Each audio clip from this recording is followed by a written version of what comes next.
Okay, right now I'm gonna be audible for sure. Okay, then let's just simply continue from here on. So for a Google Meet clone project or other development projects, one MongoDB container configured as a single node. What does it mean? MongoDB container configured as single node replica set is sufficient. You only need 3 nodes if you are specifically testing replication failover deploying production clusters, and also the recommendation is local development 1 instance single node replica set, production 3 instances or more in replica set. So this is how replica sets are gonna be created. Interesting. One more thing, that is MongoDB replica set stuff. A replica set in MongoDB is a group of MongoDB processes that maintain the same data set. Replica sets provide redundancy and high availability and are the basis for all production deployments. This section introduces replication in MongoDB and components and architecture of replica sets. Great. So ultimately, client application driver writes, reads. There are primary replication, secondary replication, secondary replication.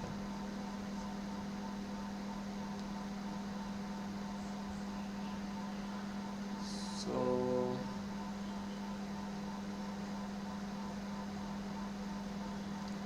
election for new primary, secondary, hardware replication, that's fine.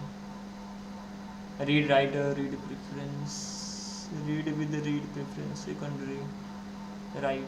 So secondary, they are mainly used for reading, and primary is mainly used for writing.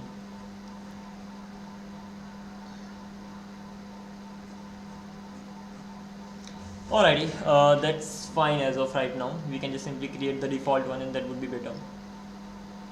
So if we actually go here, okay, let's do one thing. We will be going through it later, and we can just simply instantiate it, if I'm not wrong, initiate it ultimately.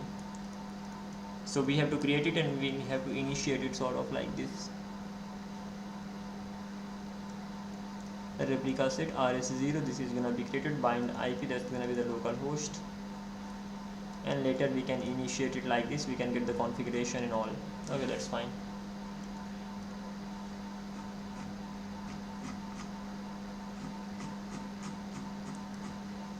Replication and sharding in MongoDB work together to ensure high availability, fault tolerance, and scalability by replicating data for reliability and distributing data for performance at scale. Replication duplicates data across multiple servers to provide reliability and fault tolerance. Sharding distributes data across servers to handle large datasets and high workloads. High availability replication keeps the data base accessible during node failures, and scalability and performance. Sharding improves performance by spreading load across nodes. Replication in MongoDB. Replication in MongoDB maintains multiple copies of data across servers for high availability and fault tolerance. A replica set is a group of nodes that store the same data set. A replica set, just the way we have clusters and we have nodes. Primary node handle all write operations and replicates the data to secondary nodes. Secondary nodes maintain copies of the data and can serve and read operations to improve performance. So this is how it just simply goes on. Failure of replication. Here are the features. Replica sets, a group of nodes, usually odd numbers, that store identical data. Write and read operations. The primary handles write and secondary handles such as read. Okay, that's fine. Automatic failover. A secondary promoted to what? A secondary is promoted to primary if the primary fails. Okay, a block can capped collection that records changes for the secondary to sync. Capped collection that records changes for secondaries to sync. Okay, that's fine. Set replication in MongoDB. Setting up replication in MongoDB involves configuring a replica set where multiple servers maintain the same copy of the data to ensure high availability and fault tolerance. Start MongoDB with the replica set configuration. So MongoDB port db path replica set. So this is how we can just simply have the replica set in here. So port, the port on which your MongoDB instance will run, the directory where your MongoDB data will be stored, and replica set name of the replica set rs0 for example. To initiate the replica set, once the MongoDB instance is running with the replication option, the next step is to initiate the replica set. This configures MongoDB to treat this instance as part of replica set. So rs initiate.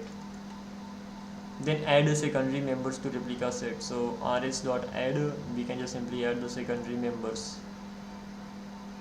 So that is fine. Then run the following script: create replica set.sh, sh. Directories will be created and then run the MongoDB. In the MongoDB terminal, use the command rs.initiate to initiate new replica set. Config, we initiated it with the configuration and this.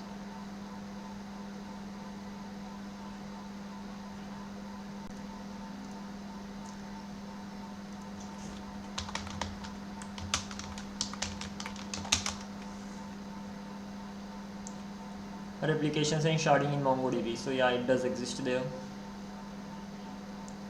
Coming back to this, we have to start it, we have to initiate it, and then we can get the info regarding that. Okay, this is something that I definitely like to try in action, and then let's see what's gonna happen.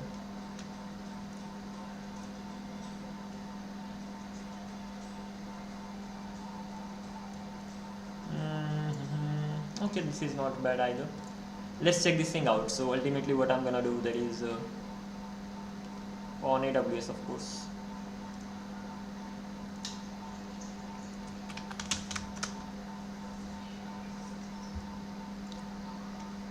I'm simply gonna initiate it and just simply gonna run a MongoDB container.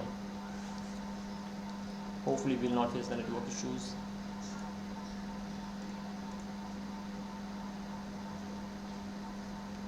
It turns out we are facing it.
Hello. Let's continue. So what I was just simply saying that let's just first of all sign into console and gonna be running a MongoDB container. I mean MongoDB inside the container.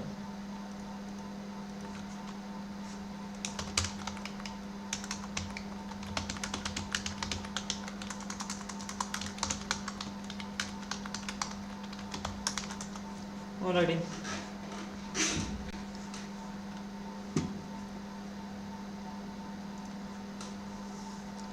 This seems to be fine. Let's go to the EC2. Launch an instance. I'm gonna be even deploying my meet over here. So let's name it meet app. But first of all, I wanna check this thing. Or we can just simply do it. Let's work on the meet one, like deploying section. And once the deployment is done, then we'll work on the Excalidraw project. Ubuntu T3 medium, that's gonna be enough. 4 GB. Let's have 8 GB memory. 4 is gonna be enough for T3 medium. And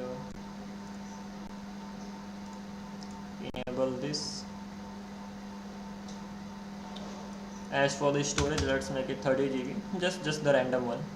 At least it should have enough storage. Let's launch the instance. And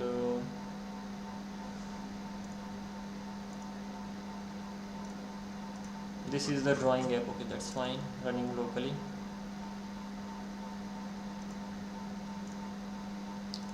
We'll go through it later.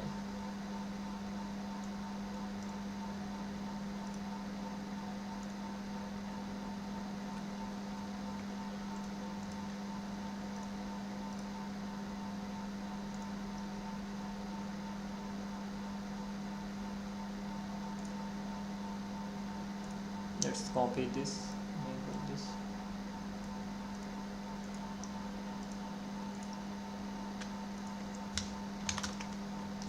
ls configure, so sudo vim config. Let me change the IP address over here.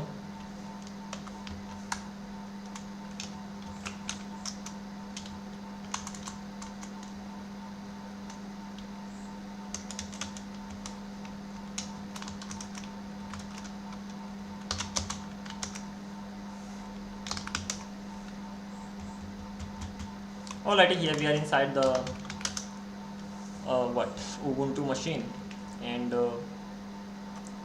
right now sudo apt. First of all, we'll have to upgrade it, right? Sudo apt update. Before even that, apt update.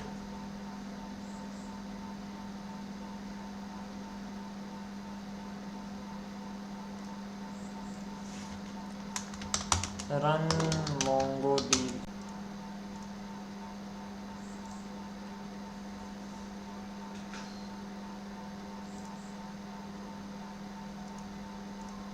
This is more than enough. So this is getting done. Meanwhile, I can be here and we can just go through the commands of installing Docker. Update, install certificates, install the keyrings. After that, just simply get the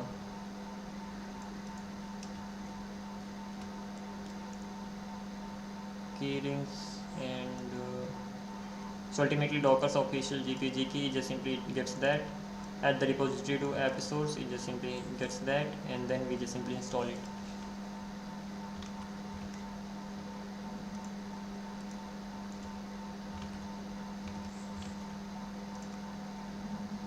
Copy it and let's wait for it to be done. Failed to connect to the system bus via local transport connection refused. Okay, that's fine. We probably need to fully upgrade this.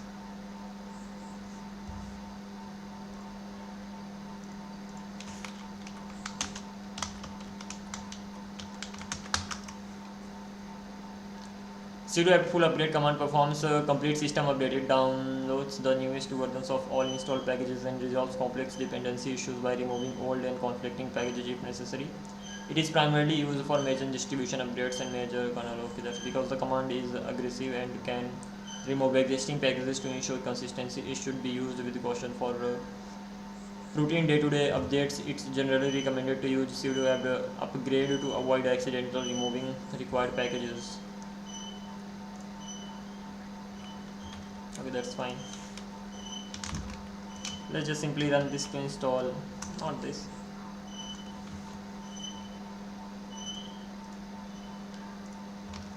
The configuration for it, the GPG key and the app repository for installing Docker is gonna be installed. So set up Docker's apt repository, and after that install the Docker packages, and this command is just simply gonna install the latest version of it.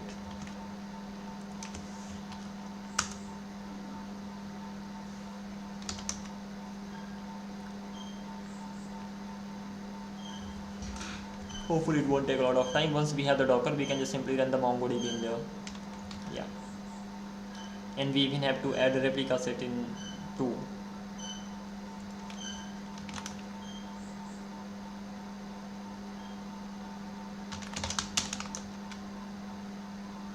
Alrighty, so Docker run name is gonna be MongoDB.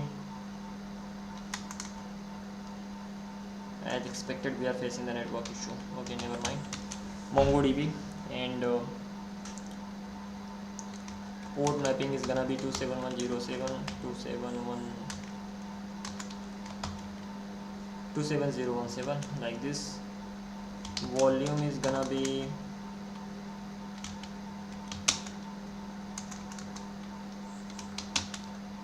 what's gonna be the volume? MongoDB data.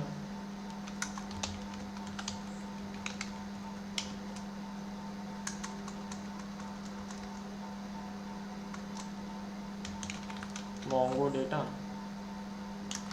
data slash db, and in the detached mode we have to run, and it's gonna be Mongo latest version, or else Docker run name this. We have to add the replica as well. Repel set rs0. I hope this is how it's done.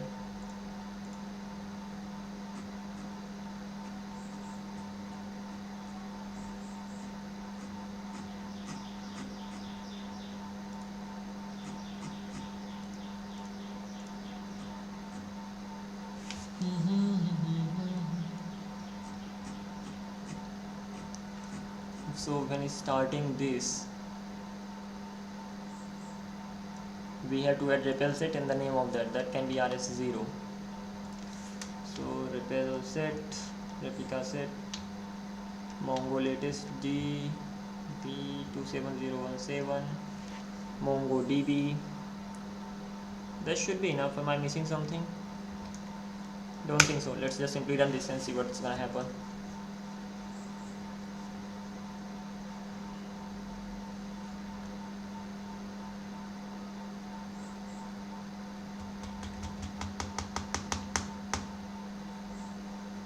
But it's not gonna run this. I need to fully upgrade this if I'm not wrong, but I'll see what happens.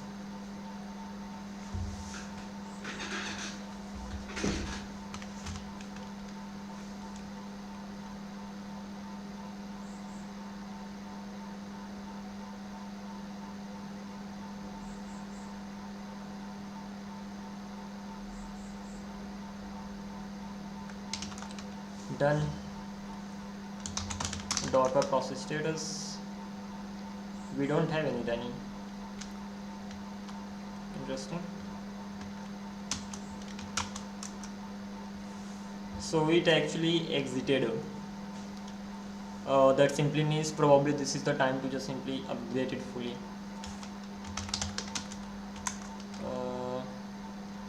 App full The last time it worked, hopefully this time it's also gonna work. Excuse me. Full upgrade. It's gonna take some time, wait for a while.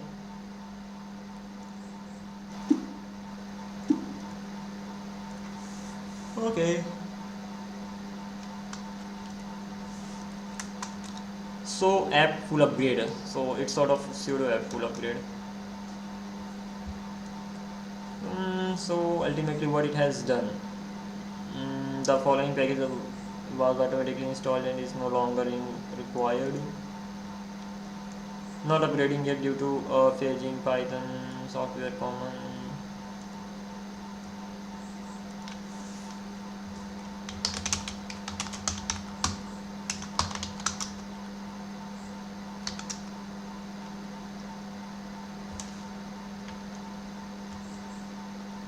Can be upgraded now. Upgrading.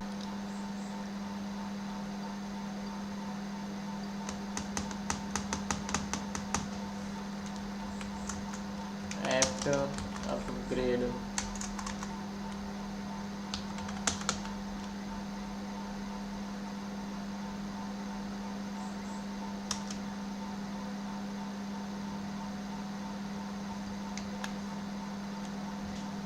This time because of this phasing and all, I'm not able to upgrade this. Interesting.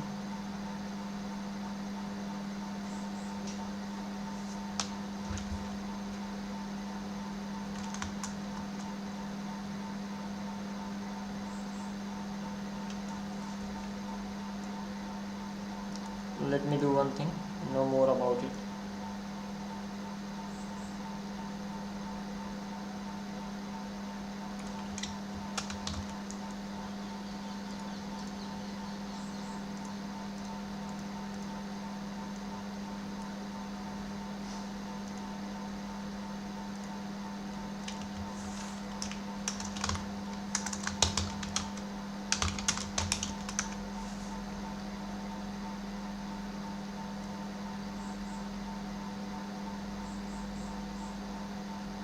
Ubuntu is using phased updates. What are phased updates? So Canonical doesn't release updates to everyone at once. Instead, they gradually roll them. So day 0, 10%, 25% and all. This will catch bugs before an update. Your EC2 instance simply hasn't been selected for these two packages updates yet.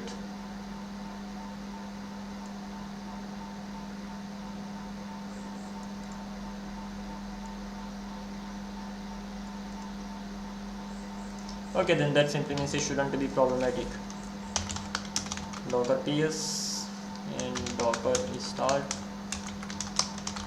MongoDB. So let's see if it exits it or not. The last time it exited, so I think we need to wait for a minute or so, and then we'll know the result.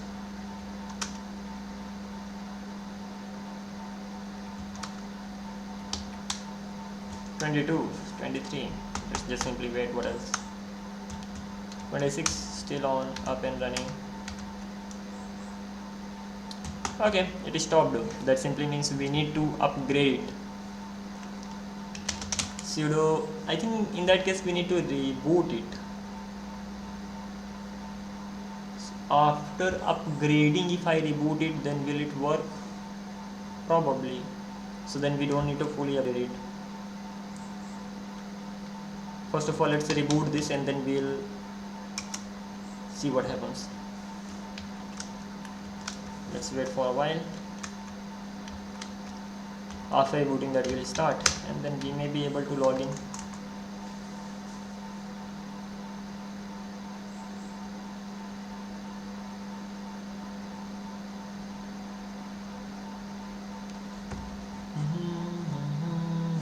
Alrighty, here we are in, and docker ps, docker start, MongoDB, and docker process status. So now we have to just simply see how long it lasts, and hopefully it will not exit automatically. 19. The last time it exited by 30 seconds or something.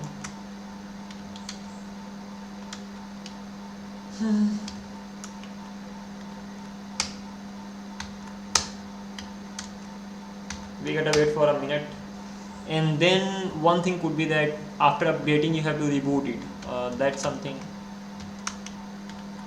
changes it.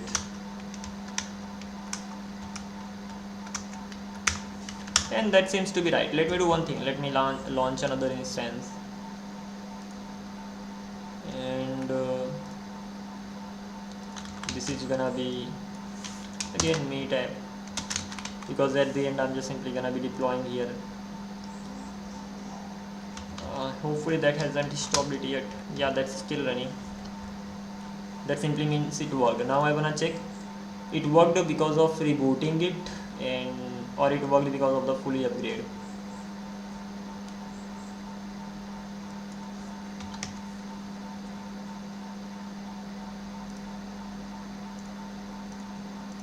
Enable it, and overall things are done.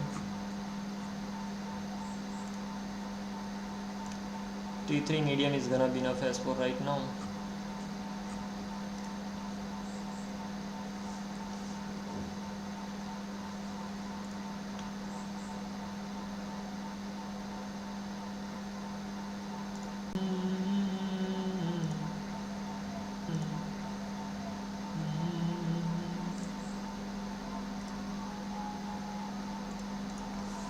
Coming back to this, let's check this thing out.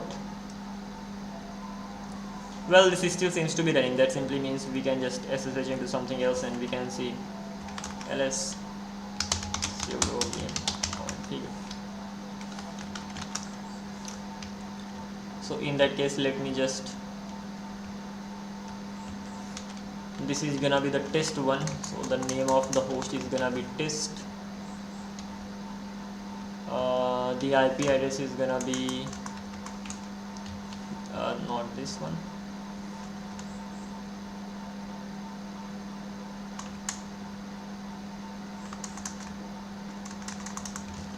The IP address is actually what?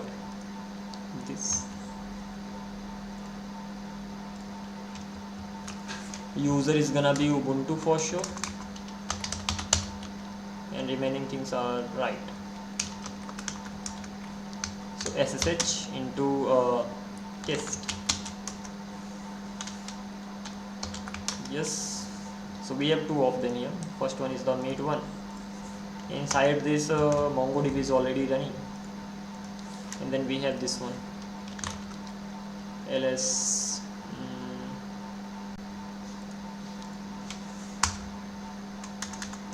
paste it in here, run it, and this is the next command. Let's just simply wait for it to be completed.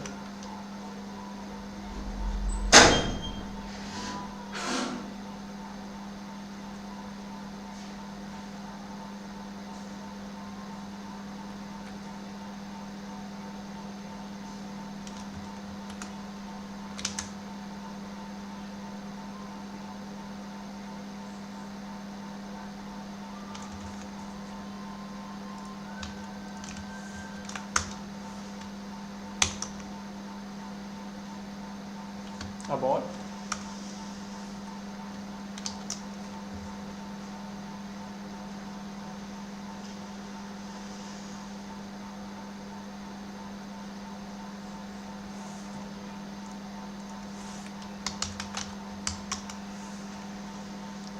this is the command that I ran earlier, the same command I'm gonna be running right here too.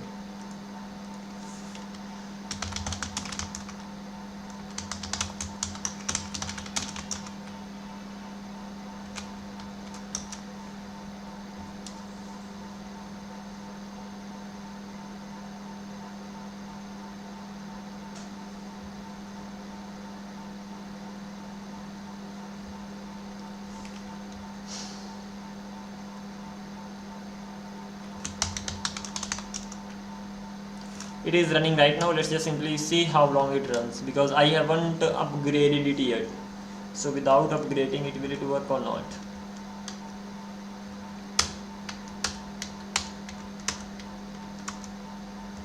I'm gonna, I think, wait for a minute or at least.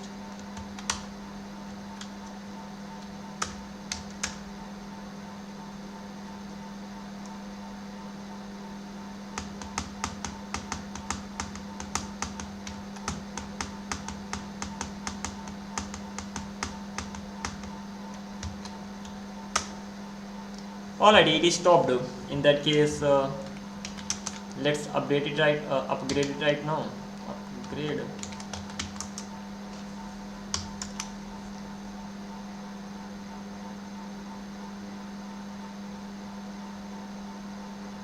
Even after upgrading it won't work, so we will reboot it then, and hopefully at that time it will work.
Is it done or not?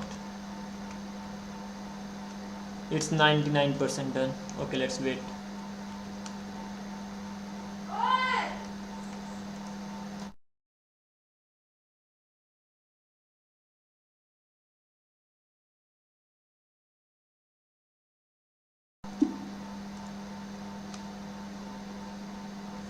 Done. Let's try running docker run or start actually MongoDB and wait. I think it will stop after 30 to 40 seconds as well until we reboot it. So I just want to check the condition that is needed to be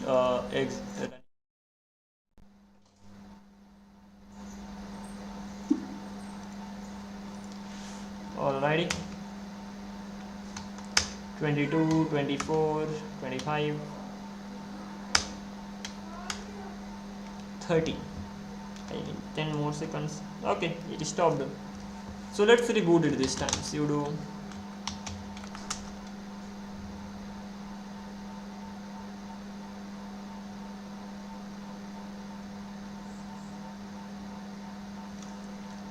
and let's SSH into that again.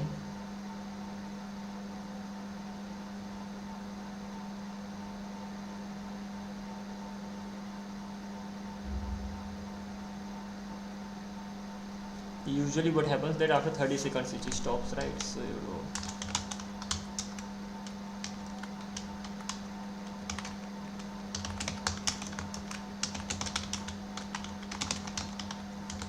now I wanna see whether it still keeps running or it actually stops after 30 seconds.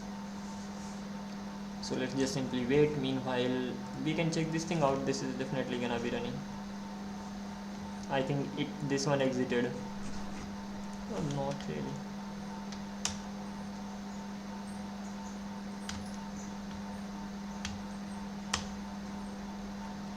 Oh, it's been running for 16 minutes, up for 10 minutes, so that is okay.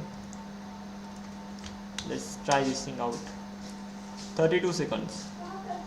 Hopefully it will just simply keep running. So rebooting is something that probably works. Yeah. So after upgrading it, if we actually reboot it, Oh, then this works great.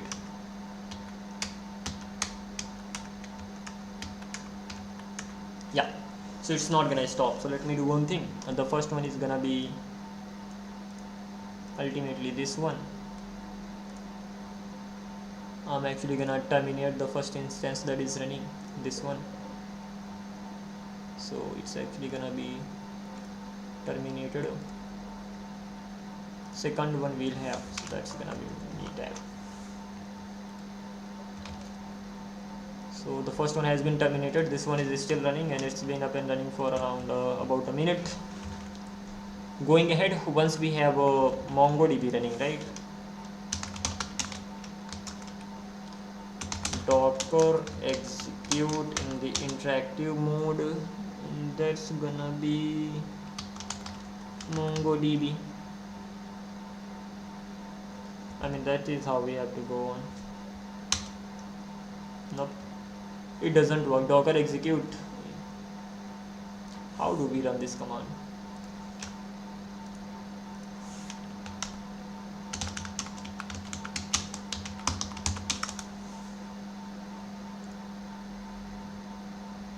Docker container execute.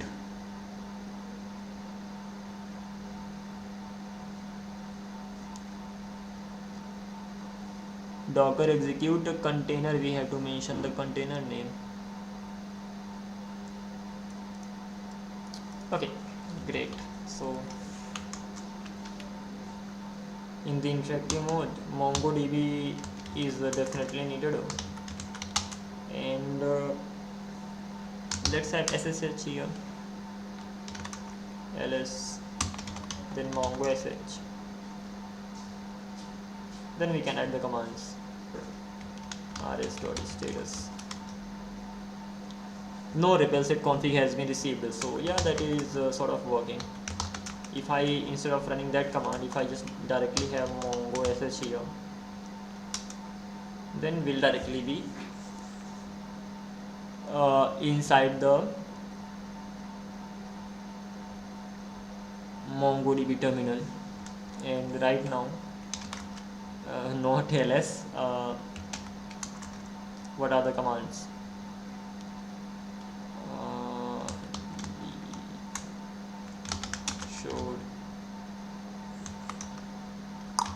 Show db. What are the commands here? Collections, show collections. No, in that case I've forgotten the commands as well.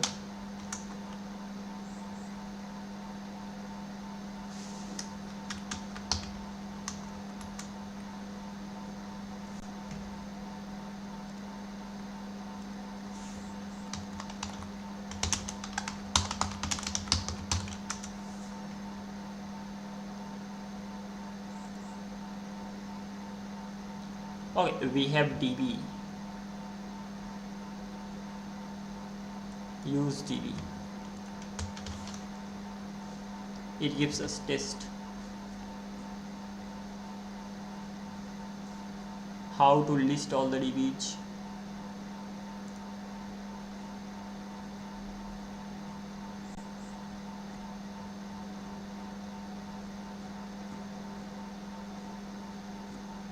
It's all about connecting it. Then we have configure, run commands,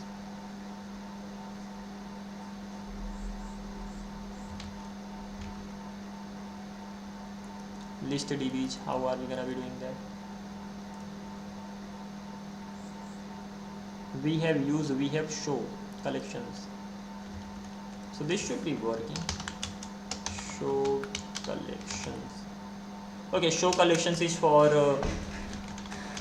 that when you have selected a DB, then of course it should be working as well. Database H. Show collections. Node is not primary or recovering state. Node is not primary.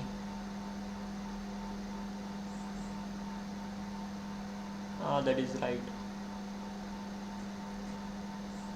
in that case, how about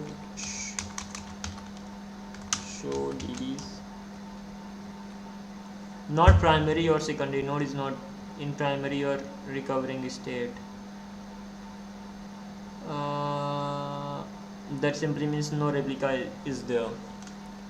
Then rs dot, there needs to be replica set, right? Probably. So rs dot status, rs dot initiate. So it has been initiated. So we have the info, we have me, okay, cluster and all these things.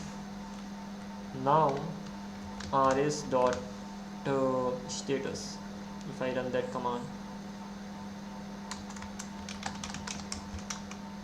so we are getting this sort of a cluster that's been created. It is a replica set that's been created, and that's the primary one. Name is this, primary is this, and many more things. Okay, once we have this, so show DBs. Now this is working. Show collections. Okay, that's what I actually wanted. Great. So we have done this part. That simply means it should ideally be working now on.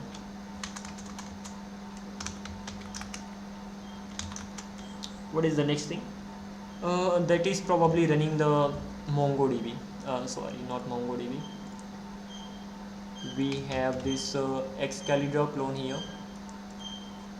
How about deploying them all? First of all, I want to check this thing.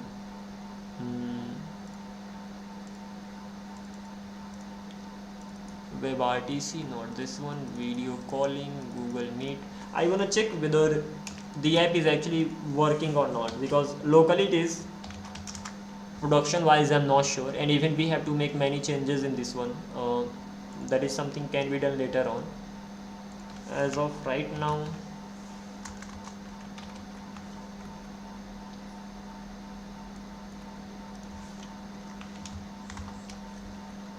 I don't think many things need to be changed. I should be able to deploy it directly until unless it has the right configuration. I'm gonna allow meet coding the code.site 3000. Well, it should be just meet.coding the code.site. That should be allowed. These are the allowed origins for better auth that's being used for authentication. I'm gonna be using this, that is fine. And inside apps we have env sample, so we need these: Google client ID, and then GitHub client ID, recent API key, and AWS access key, these two things. So we'll have to generate them. Upload base URL,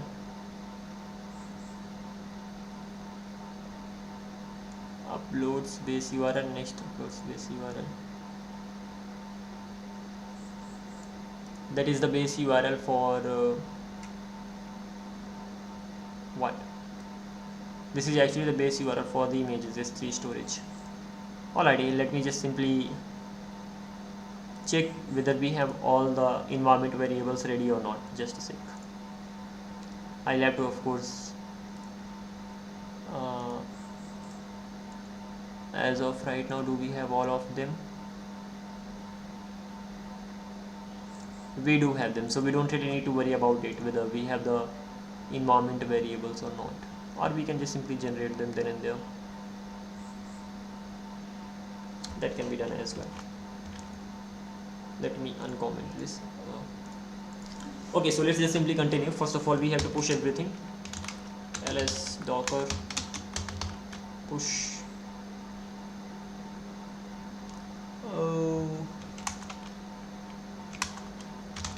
get status.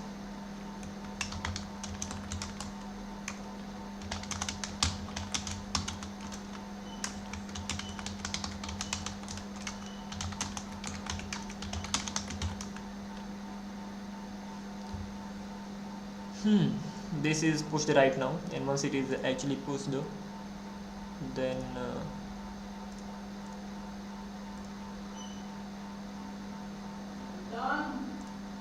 just a sec.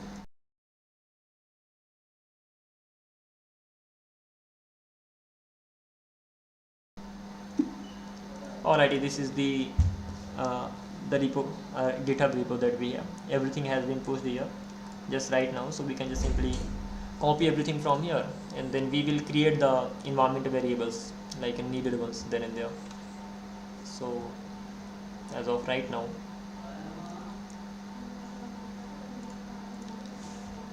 let me come here and git clone this, and the directory name is gonna be meet app. That should be fine.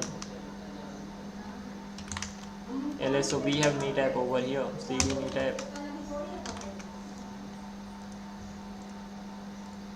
and once we have it, we actually need to install more things. This much is not enough, so we have to install node first of all,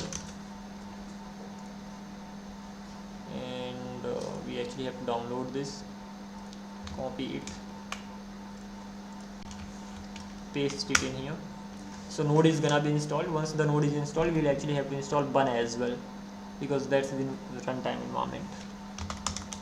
So npm install globally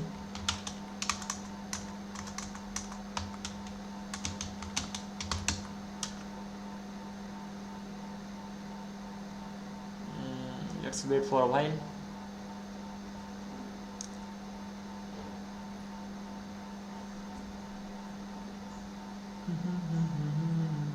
We can even add the CI/CD pipeline and many more things that can be done here.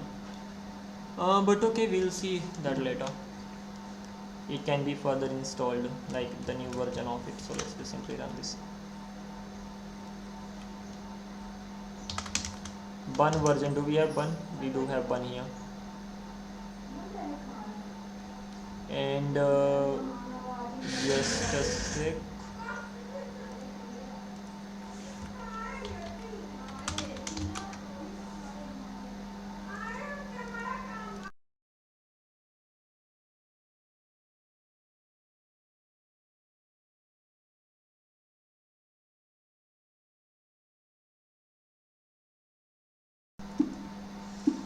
Alrighty, let's just simply continue.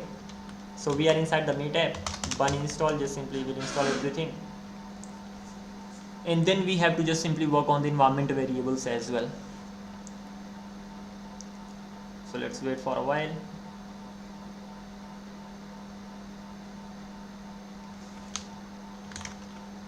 ls, so this time cd apps, ls cd web. So we have ls dot env dot sample over here. So move dot env dot sample to dot env, lsa. Now we have dot env, sudo app sudo vim dot env. So this is where we have to keep MongoDB container is okay, 27017, Google Meet DB. Better auth secret is also fine. Better auth URL. So this better auth URL is actually gonna be what?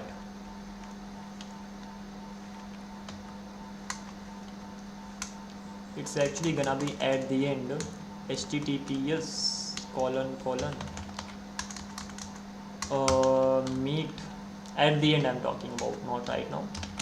Coding the code dot site. This is what I'm expecting it to be. AWS access key and secret. Let's create temporary. After that I will revoke it once this live is over. So temporary key and ID, right? So let's go, not S3 actually. I need to go to what? IAM.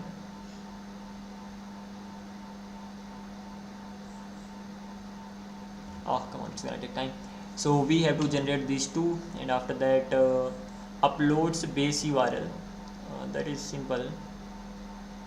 Uploads base URL usually should be, I'll see what that is. First of all, let's work on the first thing. Stop all the code. Let's go to the security credentials, and we already have two of them here. I'm gonna be creating one. That's just gonna be for the testing purpose.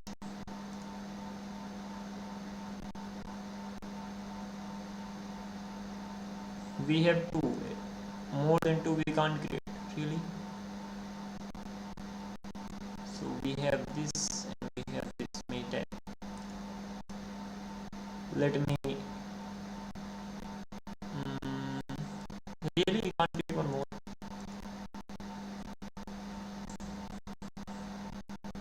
That's bad.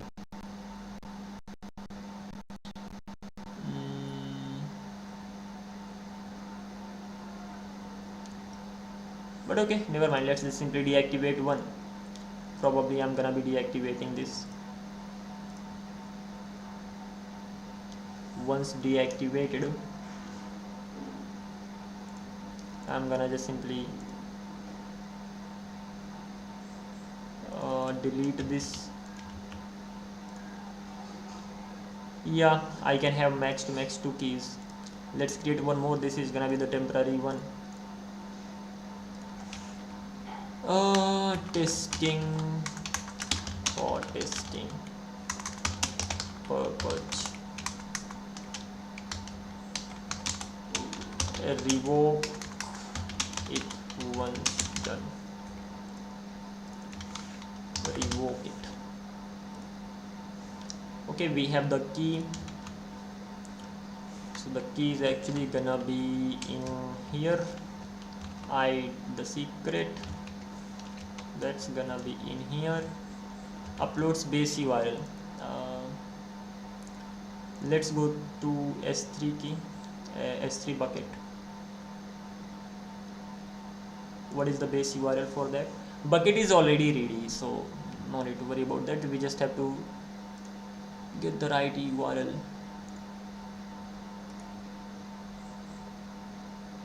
What was the URL that I defined initially?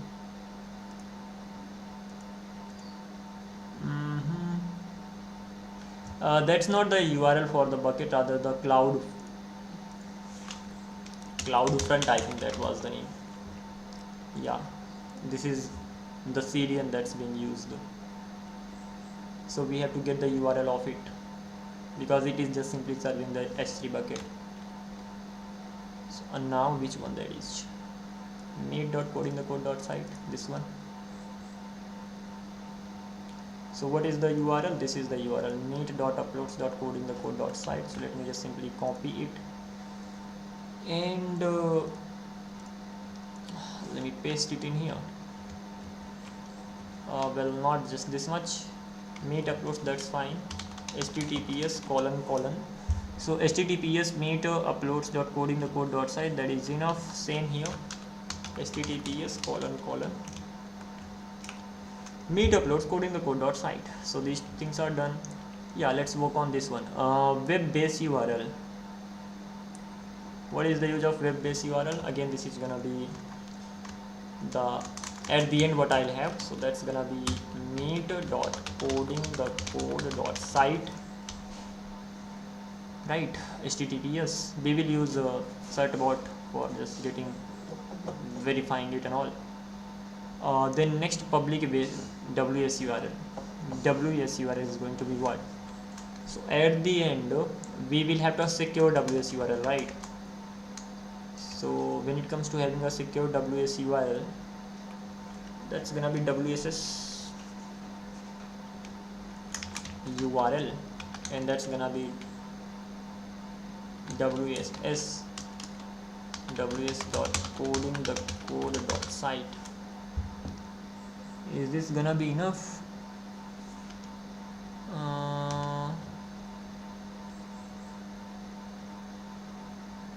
Are we sure about this? WSS is enough. It is gonna be used on the front end side. So from the front end, I'm gonna be making a request to this ws.code in the code.site. I think this is right. Just a minute, give me a sec. Let me confirm this.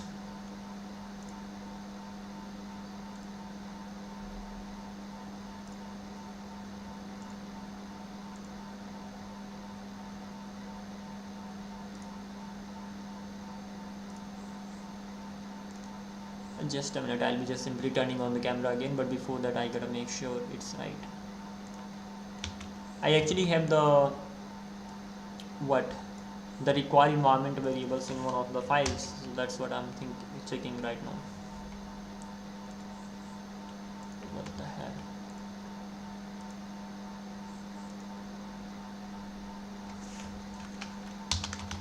Nginx.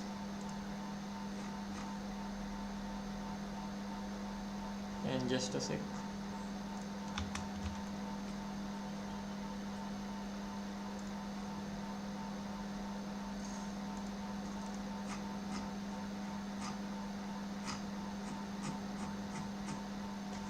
This is not the one. Nginx. Oh, this is the one.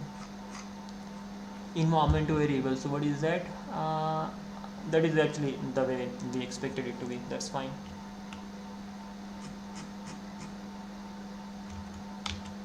Alrighty, so whatever we mentioned there, that is right. So that's gonna be WSS, not WS because it's gonna be WSS because it's gonna be secured one. Lastly, we need to have a resend API key. Resend.com, and again we'll have to make sure that we are revoking it at the end. So in that case, let me open them in proper tabs so that they can actually be revoked with just one click. So coming back to this,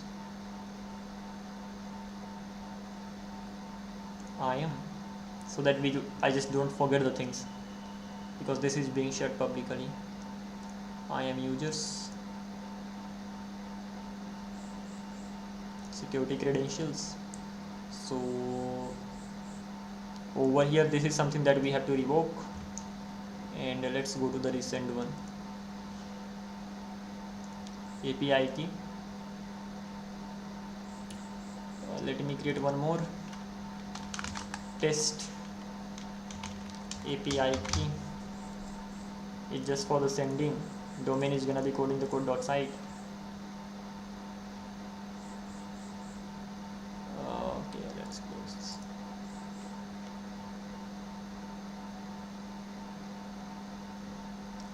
I think because of the call, okay, it's been created, so we have the API key in here. So let's click on done and paste it in here. What?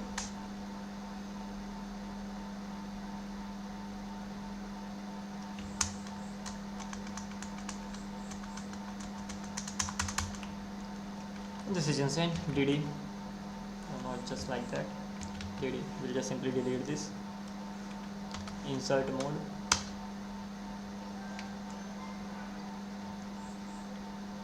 And let me copy this one more time. Paste it in here. So this thing is done. So we have to revoke it too. So let's click on done, and at the end of the day, this needs to be deleted. And lastly, we need to go to Google Cloud, and we need to get we have to get the API keys for the Google authentication. Console,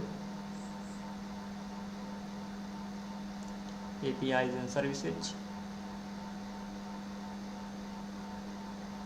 Let's go to credentials.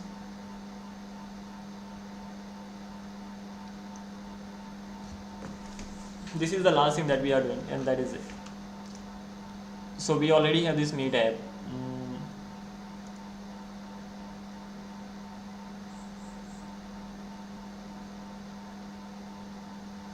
Okay, coming back to this, these things need to be changed.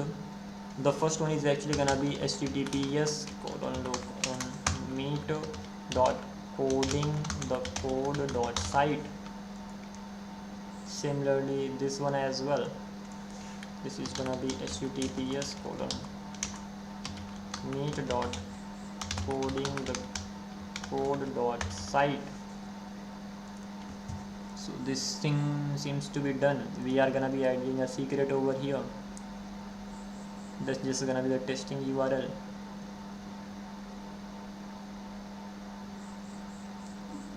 So this is just gonna be for the testing purpose. So we have the secret over here.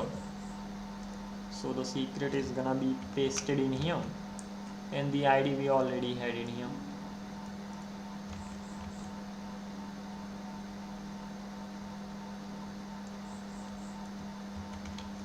So let me paste the Google client ID as well.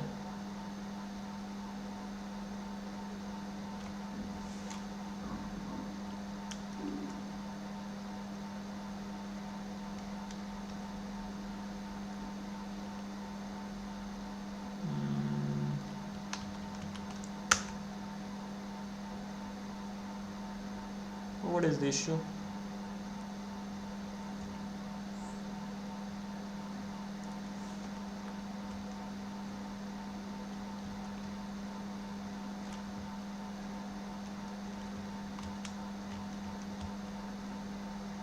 This doesn't really seem to be working. How about the interactive mode? Yeah, then it works. Okay, this seems to be fine. We have both over here. As for GitHub, I'm not really gonna be implementing, so let's have none in here. That would be better. And let's just simply save it.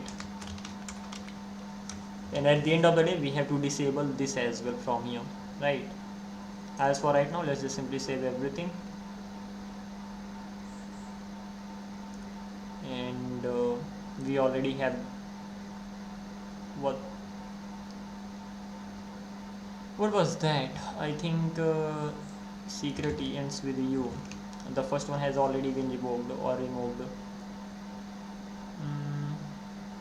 Let me see in here. Secret is different one. We'll have to add a secret here.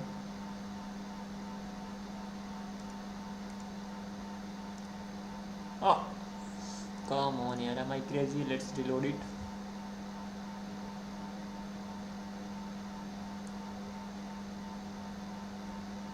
Yeah, we have two secrets in here. Ends with this, that is fine. Having more than one secret, that's completely fine. Let's just simply exit from here.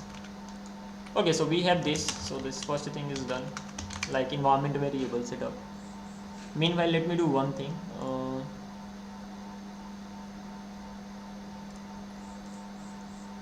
We already know the IP address, right? So we need to create a domain name for it. Stinger.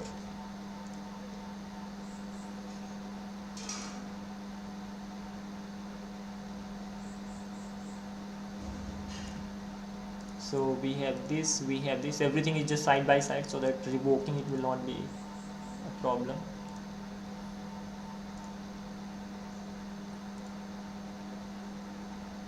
So earlier I already had this meet and WS. I just need to replace the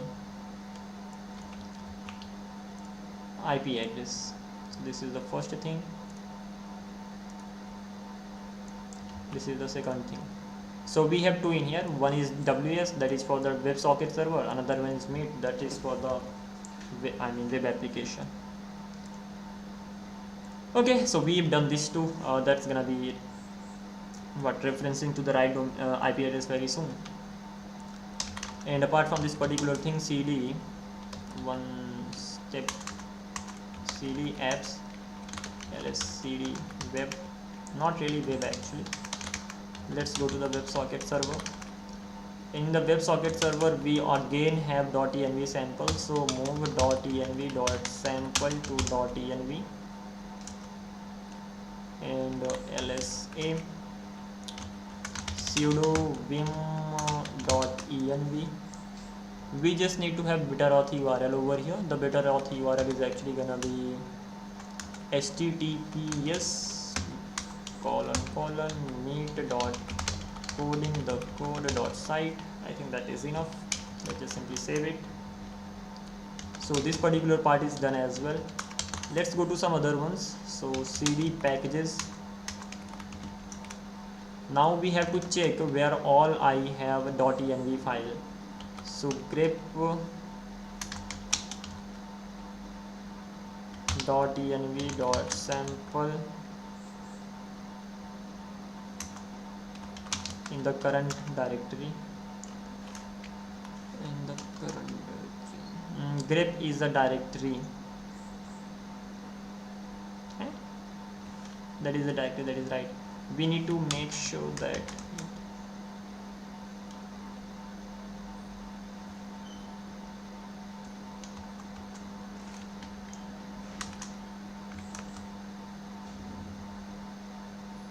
what is the right command.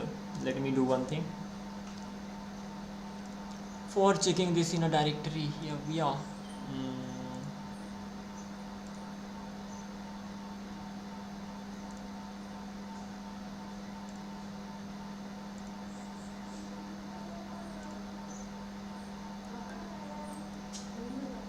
Linux commands, grep, and over here what do we need to do to check it in a directory?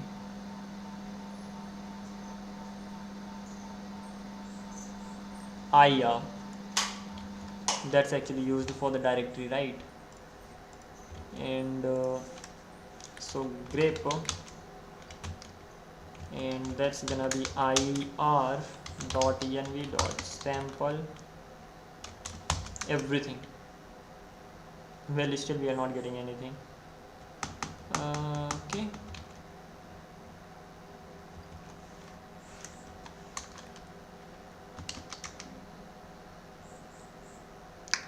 Okay, it turns out probably we don't really have them. Oh, that cannot be possible. ls, I'll have to go and check them one by one. That's interesting. cd auth ls .env.sample. Facing the network issue right now.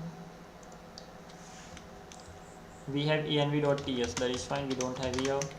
Then we have just one more, and that is cddb ls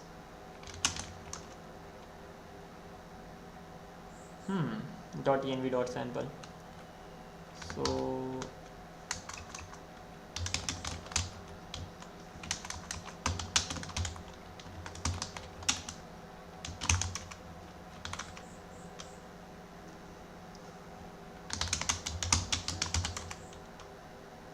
and it has the MongoDB URI, that is fine, no problem as such. So overall the environment variables related job is done.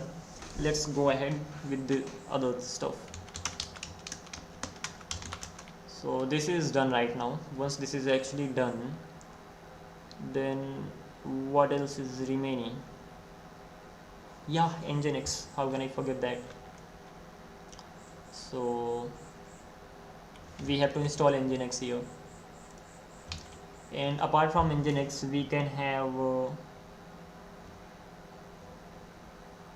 PM2 as well, that will be responsible for restarting the WebSocket server if needed. That is fine. So ls cd, forget about ls cd. Let's install Nginx first of all. Nginx install.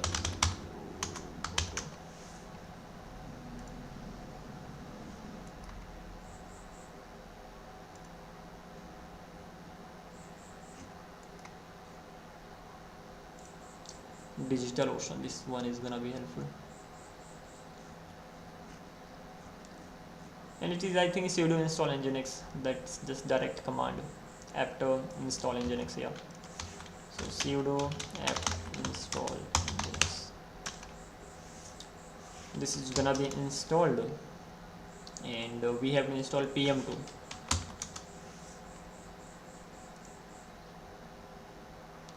npm install pm2 globally, npm install pm2 globally.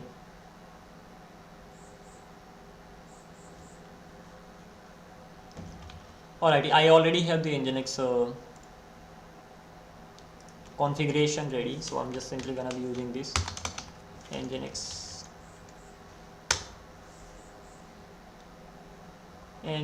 configuration.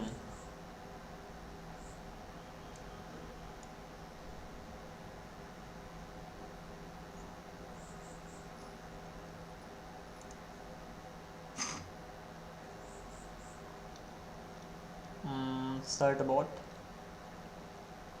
and this is the nginx configuration that we actually need. I'm just simply gonna actually copy it from here. I'll explain for sure, but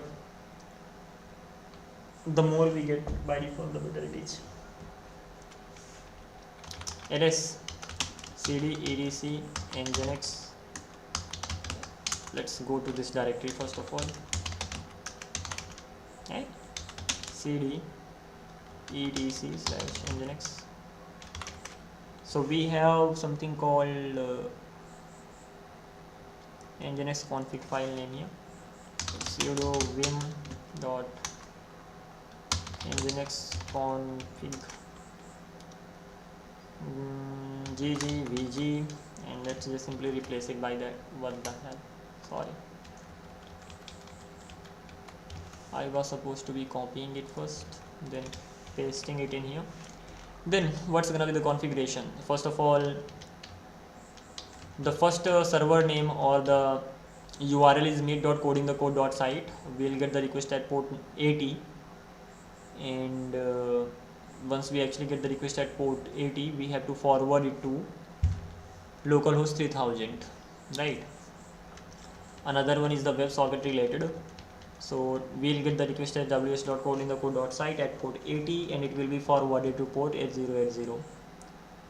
Okay, that's what we wanted. Again, these two things were added. Like, you can even remove these things, that's completely optional, at least this much. These things, they are the default configuration that need to be there anyway. So save it.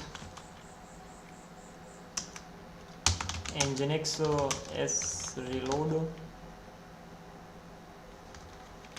sudo nginx s reload. We have to just simply reload this. So it has started now, and once it has actually started, then what else? pm2 status. We, of course, it's not running there, so cd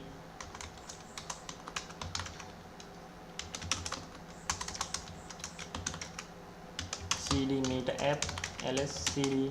Now we have to run these things one by one. So let's go to apps ls cd web ls. Now we have to just run this. So pm2, can we just simply get the help from here, because of course, how does it work and all?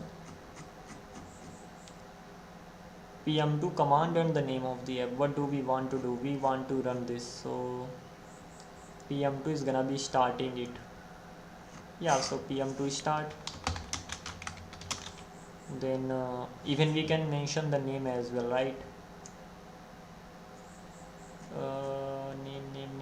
That is the namespace, or that is just pure name? Version silent, this log time environment variables, then shutdown kill,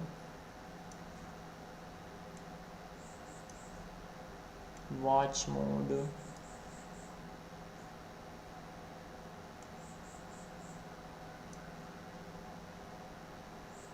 How to add the name? I think there was a command, there was an option for the name as well, pure name. Version this, okay, this is the one, -n or -n. In that case, pm2 start, but before even that, pm2 help, what was that? they are the options. We can have the command and the options there by default, that's fine. So pm2, or we can just have start. And what do we want to start?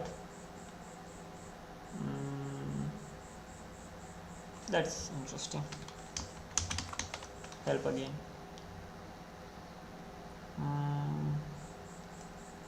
Start, we can provide the options and we can provide the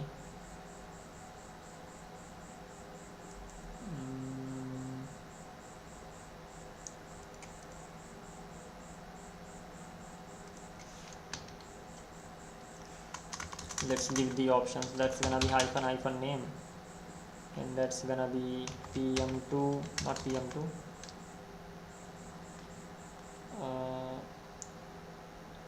front end,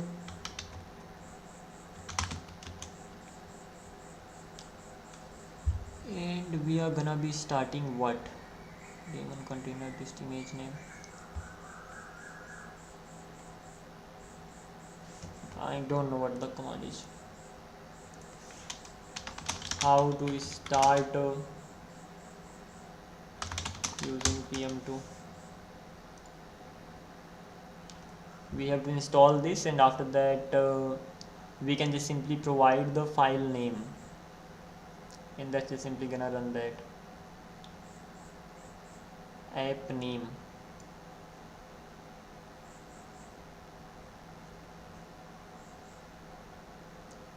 Okay,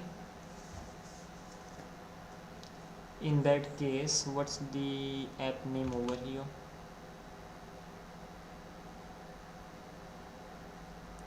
I'm literally confused, but okay, never mind. Let's go to web package.json, and there is no app name as such. I definitely had some examples in here how it can be started, so let me just go through them. pm2, pm2, pm2, pm2, part 1, pm2, not these. Okay,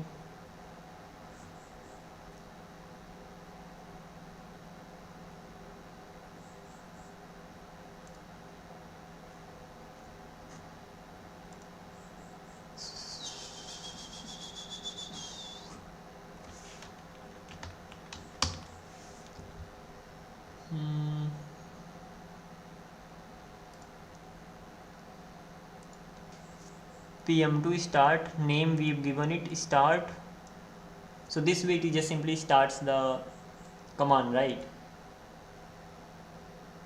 So pm2 start pnpm. Okay, forget about the pnpm over here. Ultimately it is gonna be starting the start script. How to run a script using pm2.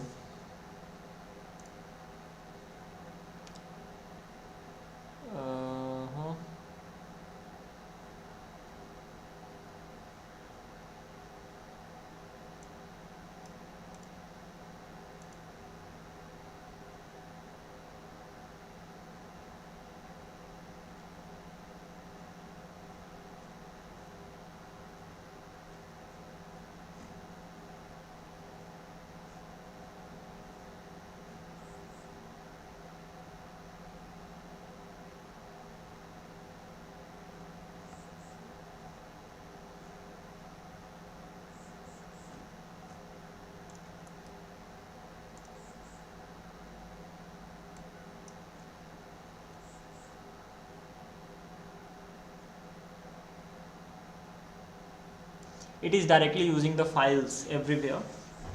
In our case, we have to, especially when it comes to front end, we just have this script.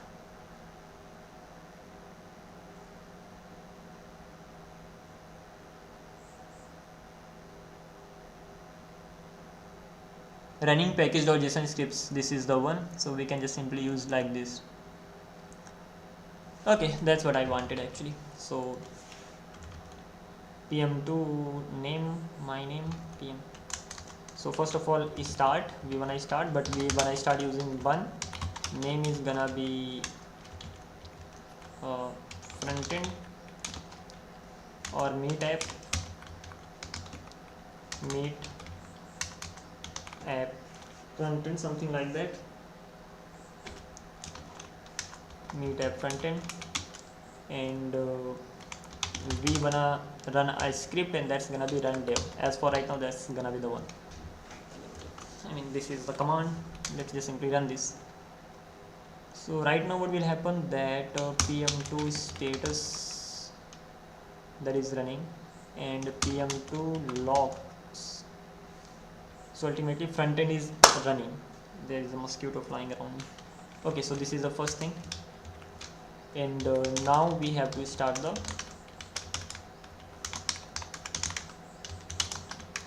WebSocket server.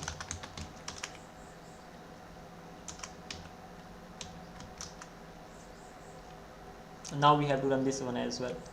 So cat package.json, we have the script again over here as well.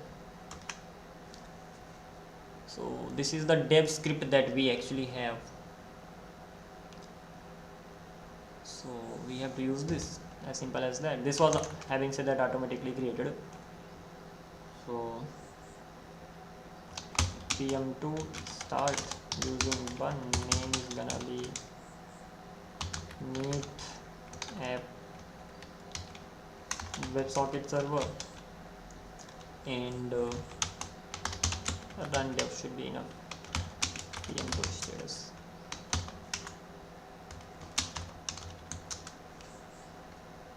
So bun run server.ts.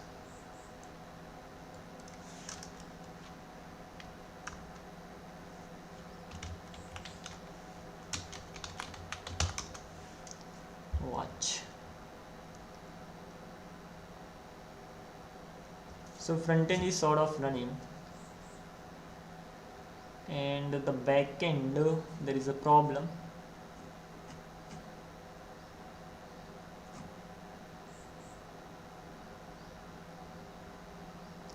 Mongo server selection error, server selection timeout. It is unable to connect to MongoDB.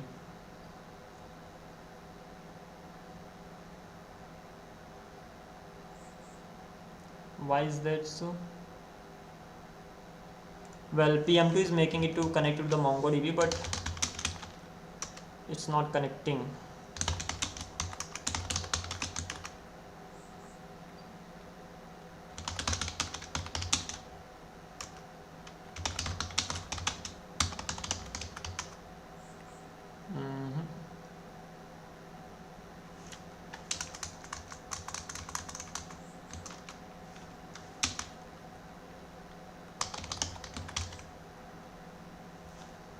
Alrighty, so what is the issue here?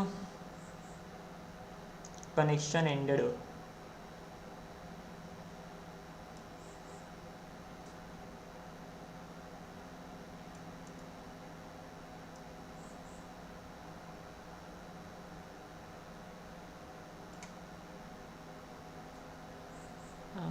What is this error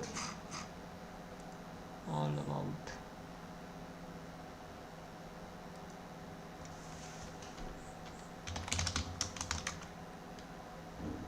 It is still running, but we are not able to connect to this. Why is that so?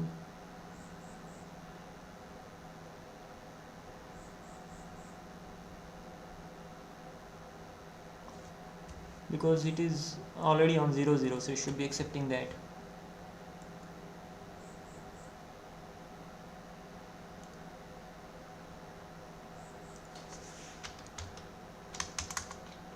Connected to Mongo.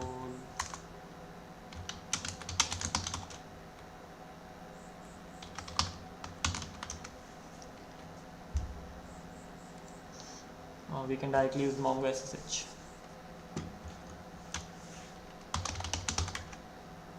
We don't really have it in here.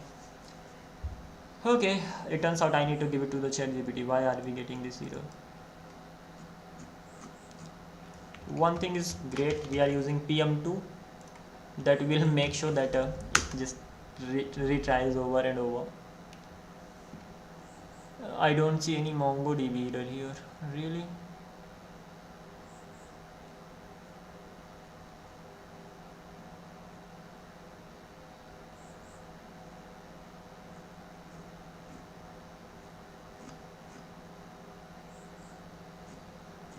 Mm,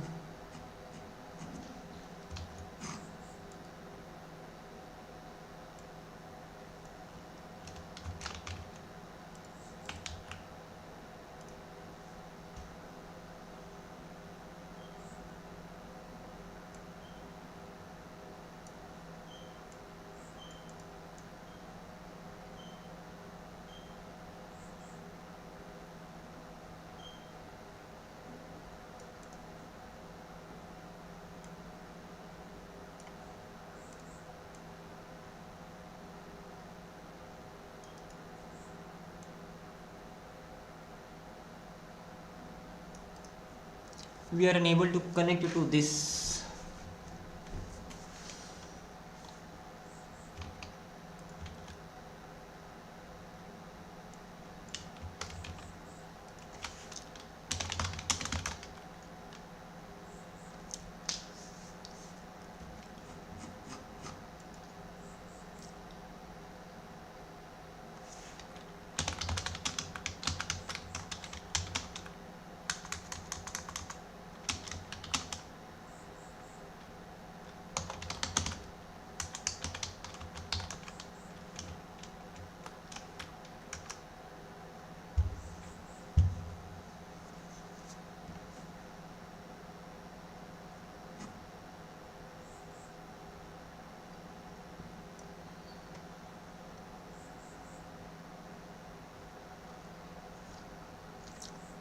Is this fine or not?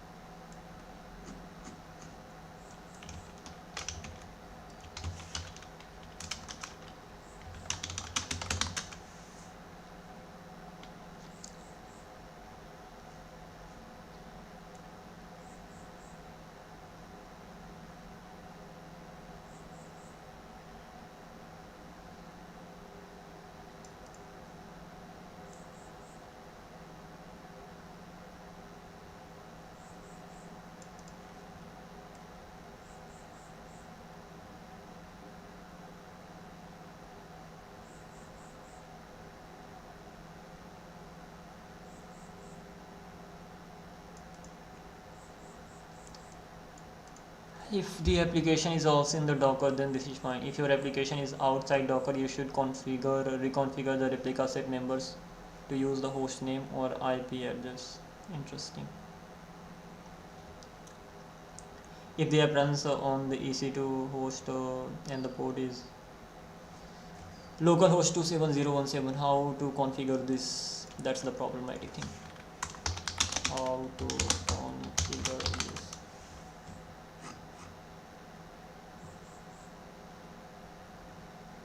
So the last time when I created this, so rs configuration mongo sh rs.config is not a function. That's not a function. Then what that is?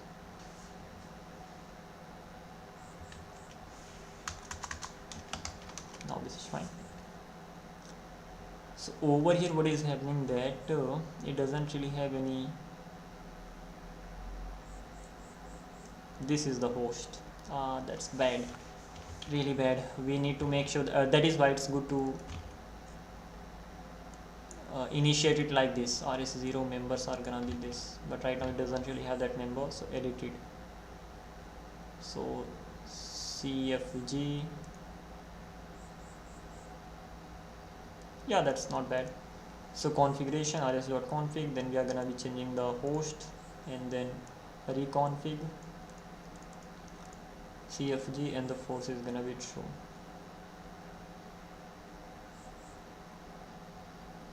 Yeah, this is gonna work.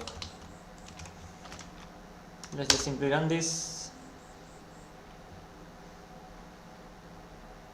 and now rs dot, this time it is localhost. Now it will work. That was the problematic thing.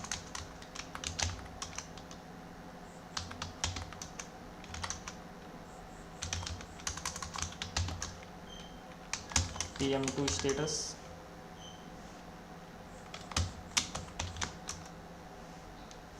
Finally it is connected. The best thing is that PM2 restarts it again and again if something goes wrong. So you have to just simply fix that. PM2 will have the job of restarting it. Okay, this is done. Does that mean everything's set up? Hopefully. One thing that is not done yet, that is security.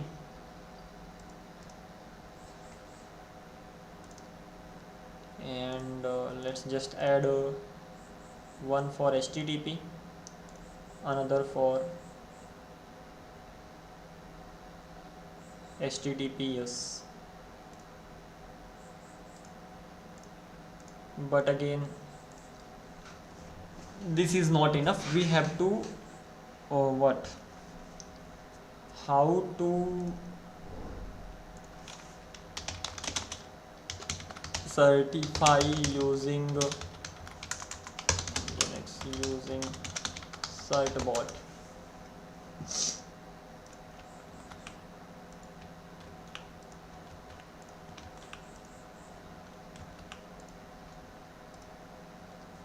Certbot, how to secure Nginx with the let's encrypt on Ubuntu distribution. Let's check this thing out. Let's encrypt. What does this mean? I think it's certbot Python certbot Nginx. Then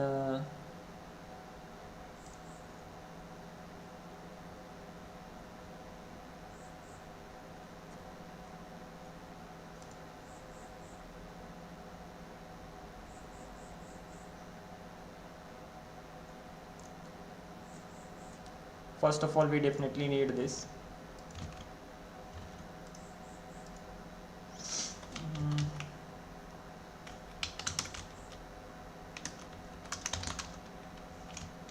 So sudo apt install certbot and python 3 certbot nginx. The last time I think ChatGPT gave me this only.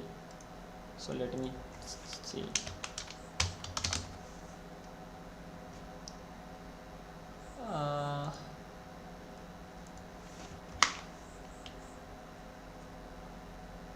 So python 3 certbot nginx, yeah, I was given this only, and after that the commands are these. Nginx d sudo d, this way we just simply like certify it, right?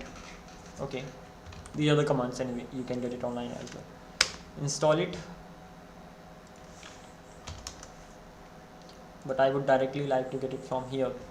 So we have installed this. Once installed, confirming Nginx configuration. So etc Nginx side, then it should have server name example, and this, that is fine.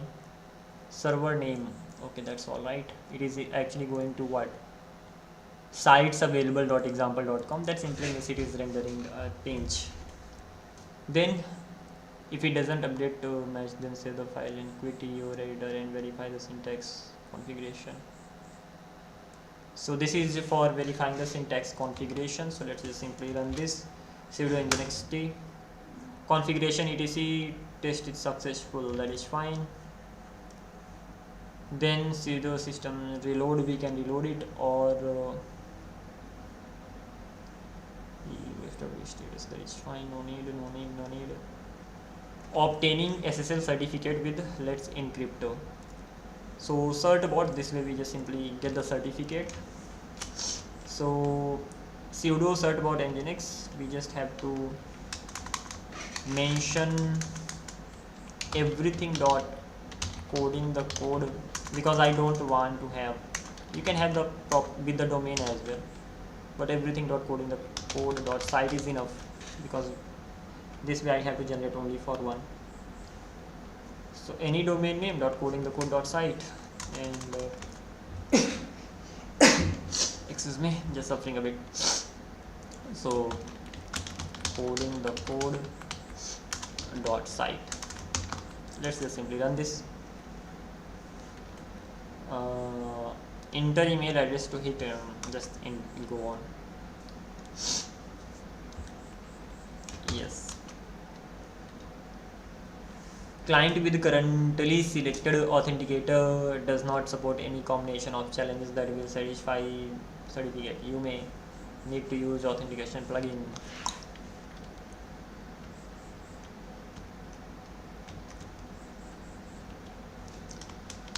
www dot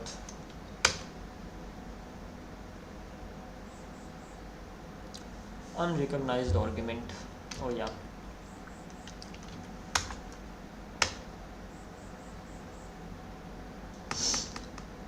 Unexpected error. www dot domain name contains invalid wildcard. Let's not use wildcard in here. Just one is gonna be enough. Client, let me do one thing. meet.codingthecode.site. Another one is gonna be ws.coding. I thought wildcard would work. The site.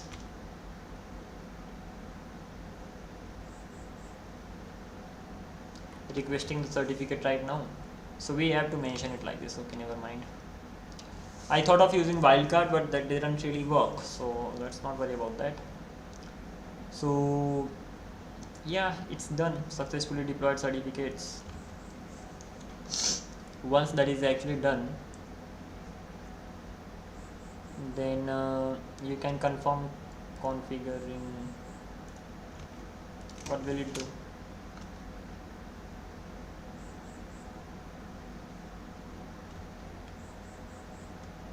It just simply tells us this will display the SSL directives currently in use by Nginx. That is fine. And lastly, what do we have to do? Is this done?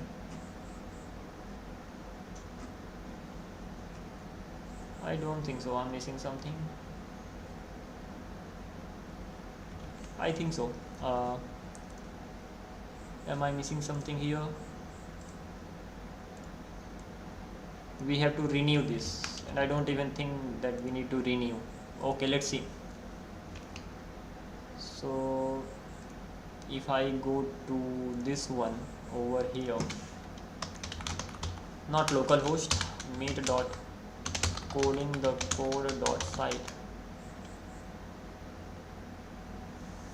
Yeah, HTTPS. It works.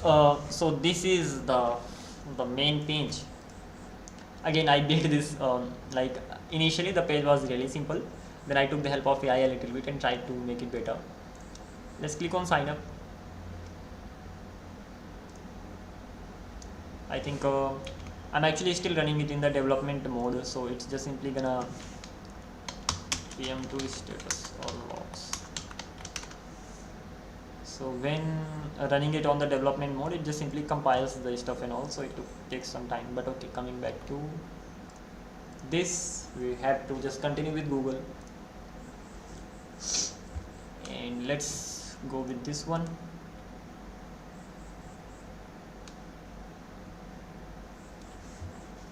Hopefully we won't face any issues as such. Yeah, welcome back.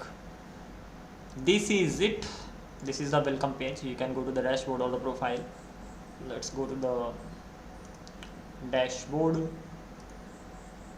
Again, it takes some time because it hasn't really been deployed using build rather the dev mode. And now we can just simply start a meeting, but before that we need to have a camera for it, right? Hiring webcam, just a demo camera should be enough. Let's simply click on start a meeting. Again, we'll have to wait for a while. Allow it, and here we are inside the meeting. This is how the overall page looks like. Should be enough, right? Okay, so this is the timer that just simply tells you about the meeting duration, and from here you can just simply copy the ID of the meeting, and if you click on this you get the meeting info and all, something like this. You can hello, we are the only one in the meetings, of course. We cannot really hear our own voice. You can turn on the camera looks like this, and you can start recording, sharing the screen. Well, the screen sharing looks awful. Stop the sharing screen. Why does it look like that? Entire screen. Let me share this, and if I go to hey, are we not able to share the screen? Just a minute, let me share this. Now what will happen if I go to, yeah, this screen is actually being shared. So ultimately if you actually have a look over at this, so this is the screen of what, the YouTube studio that's being shared right now. Stop it, and let's turn off the camera. Okay, this is done. You can just simply use these emojis, reactions and all. You can raise your hand. That is, again, no one has joined the meeting yet, so that's fine. We have the chatting section over here. You can send the message to everyone or send to well, there's nobody, so no problem as such. And we have the participant section over here. We are the host, and the camera is off, so we can turn on the camera from here as well. We can even pin the participant. So this is how the participant is actually pinned. Let's do one thing, invite someone else. This is just the, how can we invite? You can join the meeting. I don't have any camera for this. That's the problematic thing. Let me, what, I can't really do that. I don't really have any another camera that can actually be used, but okay, never mind. Let's just simply try joining the meeting, and then later I'll join using my mobile. Sign up, because if I don't have any camera I won't be able to see others' camera as well as per the configuration. But okay, let's at least see whether other participant can join or not. So we have to just simply copy the ID from here. Either copy the URL or copy the ID, both are gonna work. So this is done. Let's paste it in here. It already recognizes that this is, well, it doesn't really. Come on, yeah. HTTPS. Okay, there is a problem. Let me fix this. The problem is, let me try. There is a problem on the front end side. I will fix that. Let me fix it right now. If I go to cd apps ls, so somewhere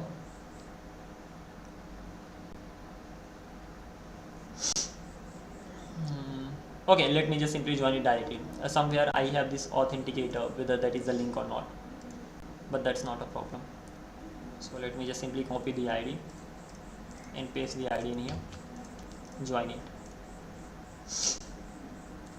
So okay, my fitness friends wants to join, and once someone wants to join, you can enable that participant. What the hell, something is up.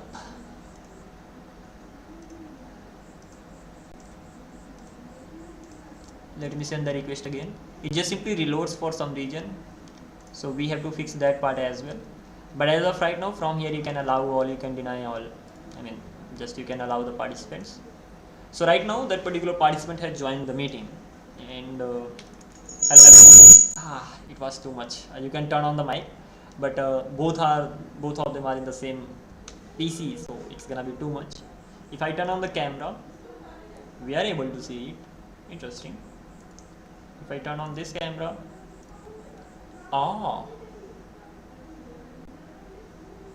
the participant is leaving the meeting when turning it or turning it off.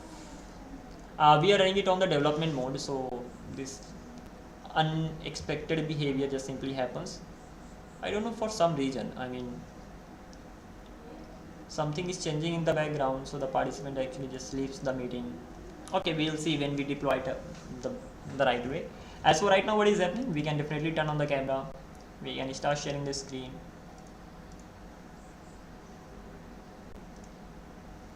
So the screen is also being shared. Not only that, we can even record this too on our on side. Let me check this. We can just simply, yeah, as expected, this is the problem. So we have to fix this. The participant leaves the meeting and then rejoins the meeting. It could be probably because of the local host, development mode. So we so whenever we do something, then it happens.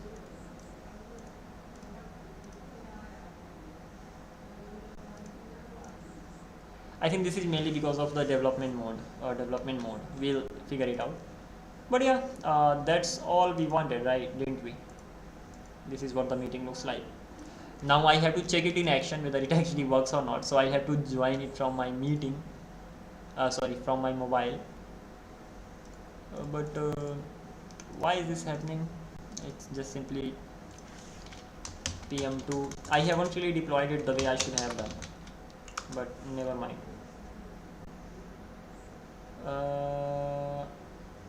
It connects again. Reactions.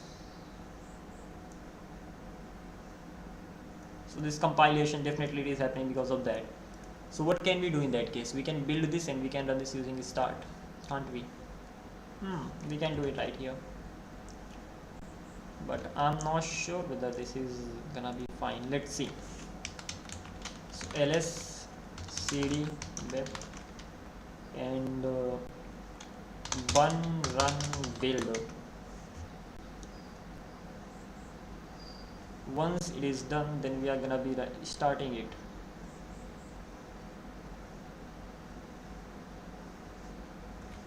I think it should be building it the right way, but I'm not sure because I didn't really build it locally. I'm just building it on production right here.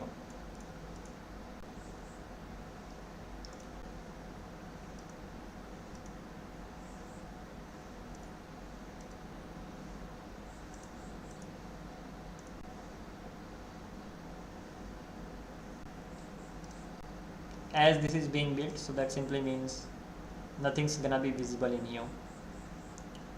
Okay, that is gonna be visible, of course. We just need to reload it. So this is the problem that we are facing, that getting disconnected issue, creating an optimized production build. But again, that's not a big problem, right? I just merely wanted to check whether the voice is being sent back there or not. So for that thing I need to get another mobile. So just give me a sec. Now I'm gonna be using a mobile, and meanwhile this thing is gonna be getting done. I'll be back.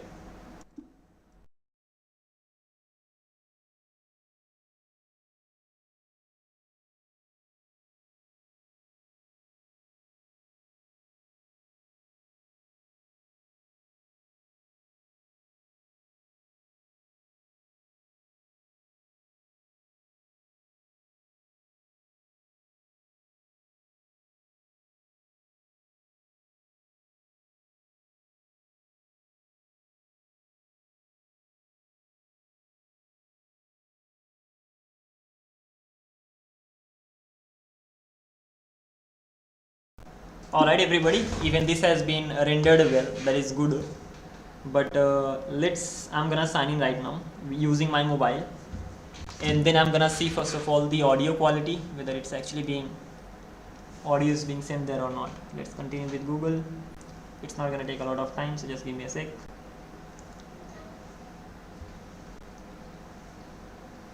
And this leaving and coming back, I'll fix it soon. What is the ID? This is the one, right?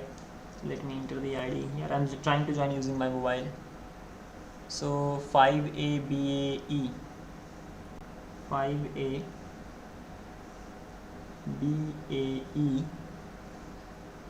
that's actually E,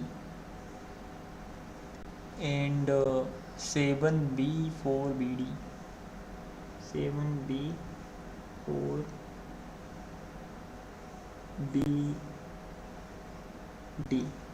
So I hope I have entered it the right thing. 5ABAE 5ABAE 7B4BD. Yeah, that's right. Let's try sending the request.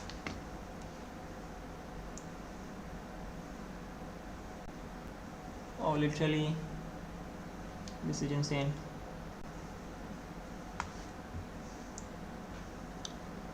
Let me send it directly using WhatsApp.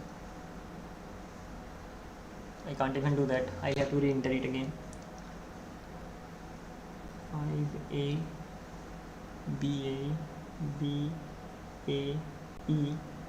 Okay, that's great. We have it here. Copy it and join the meeting.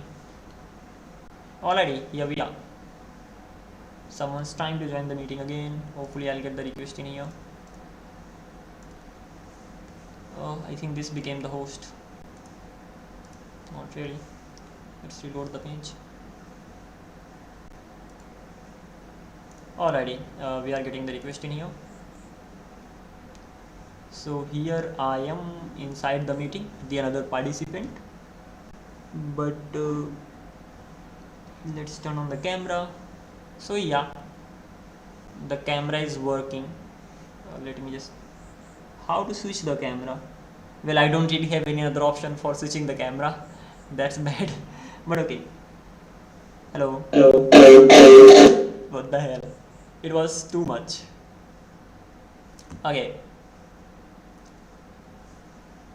But this audio sharing also works. That is good. Just this problem is here, that is just simply being reloaded automatically for some reason, I don't know. So let me just simply fix this, and hopefully after that we'll see. So let me leave the meeting first of all. So from my mobile I've left the meeting, and let me leave the meeting from here as well. End the meeting for everyone. This is the info of the meeting, 12 minutes and minute for other participant and all. That's okay, quite common. The thing that we have to fix, that is or even check ls and cat package.json.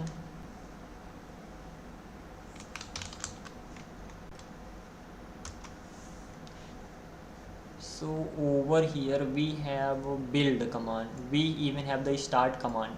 Let me run that command, start command. So what I'll do, that is pm2 status and pm2 stop meet app frontend. That has been stopped. So pm2 status, this is how it looks like. pm2 remove, and we can even remove this. So meet app frontend. I don't know, this is not the right command. pm2 help delete. What do we have? We have delete in here. Okay, that's fine. Delete.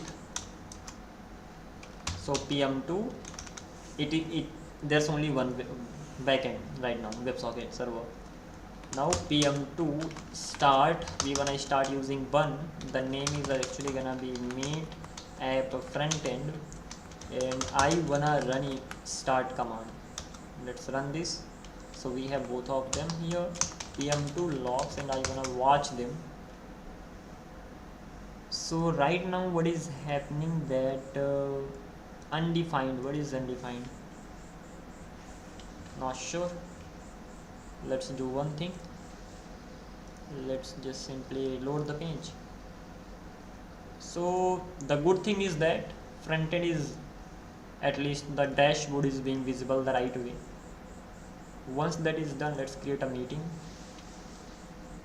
and even this is fine, this works. Okay, that's great. Now if the other participant tries joining the meeting, so let me copy the ID, let me paste it in here, join the meeting. Okay, let's just simply allow all. Now it should not be problematic. So if I just simply, yeah, it's not really being reloaded, or people are not leaving the meeting automatically. Earlier we were on the development mode, so that was the problem. Now let me try joining the meeting from my, I should create a URL as well, sorry, not URL, I scanner, so that by scanning that you can join the meeting. I will work on that. That's actually a good feature. uh, todo.md, create a scanner so that by scanning you can join the meeting. That's just a to do again. Okay, let's not worry about that. Let me join the meeting again. uh, what's the ID this time? That is F6 F7 E4 854 7. Let me try joining. Here we are. The good thing is that it's not really being reloaded, so I can just simply allow this Anchal wants to join the meeting, so let's just simply click on it, and that's working. The next thing is that clicking on the camera, that works. If I try sharing the screen of my mobile, so start screen share on my mobile, screen share doesn't work or what? So the screenshot that we actually have, that just simply works for what? For the laptops and all, for PCs. So let me just simply click on screen share. Let me share the entire screen. So yeah, this definitely works. We are able to see the screen here. We can even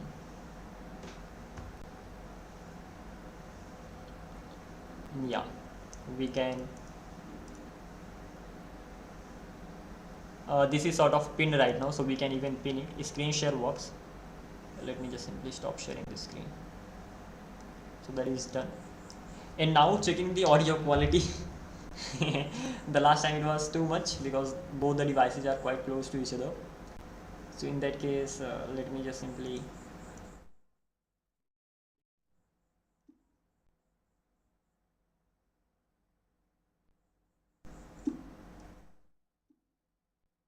let me just have one participant over here, so another is gonna be leaving. So let me leave it, another participant will become the host automatically. So so that the voice doesn't echo, that is why. So we have these two, and the audio quality, I mean the video quality isn't really that good. I don't know how can I fix it, but I'll try fixing this as well. Let's turn on the audio. Okay, let's see. Hello. Hello. Hello, hello. Hello. Hello. Hello. Hello. Hello. Okay, the good thing is that the audio also being sent, but just that the voice is echoing. But overall things are fine. Let's just simply work on the chatting section. Let me ask another participant join the meeting as well. Let's copy this and let me come here, click on this, and let me fix this as well. There's one thing that I need to fix because it actually works on HTTP right now. So what is the what are those? The first one is the dashboard page, second one is the welcome page, right? So if I go to the dashboard page, first of all,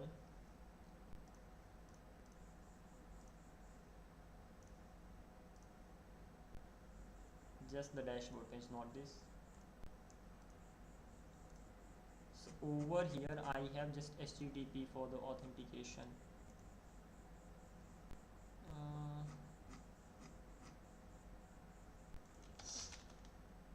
HTTP, don't I have it here? Dashboard. Let's go to the join meeting. Here I have that. Whenever I'm trying to join the meeting,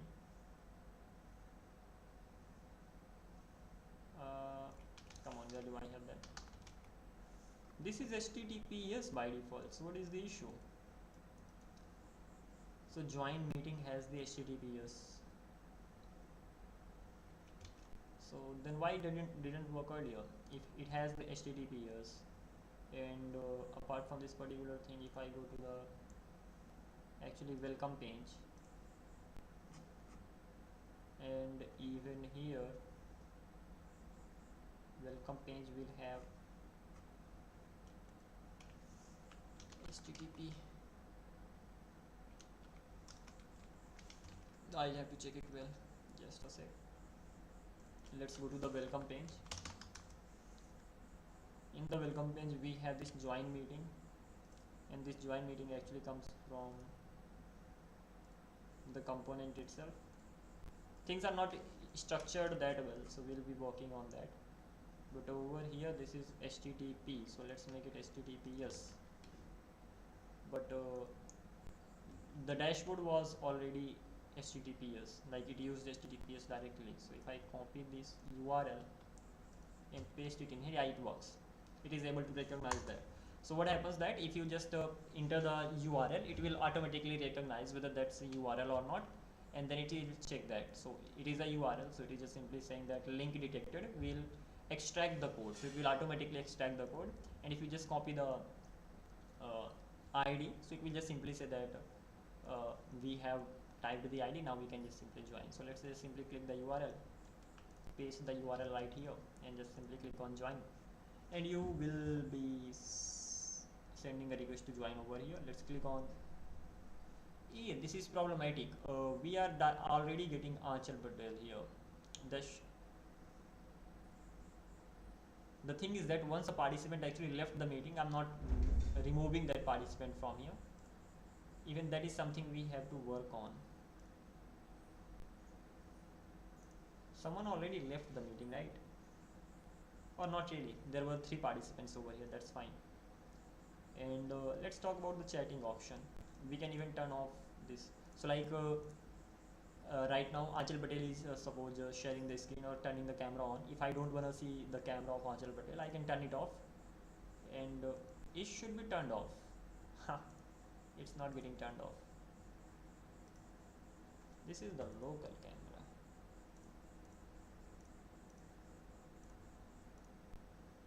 Well, we have to fix this.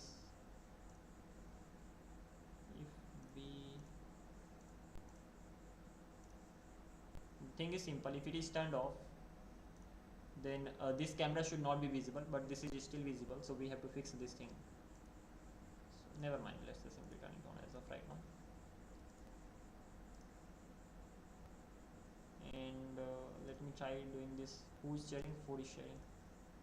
Yeah, this is definitely not working, so we have to work on this as well. So that's gonna be fix a local camera turning off settings. So okay, that is something that's gonna be done soon. And apart from this particular thing, what else? Let's just simply we can even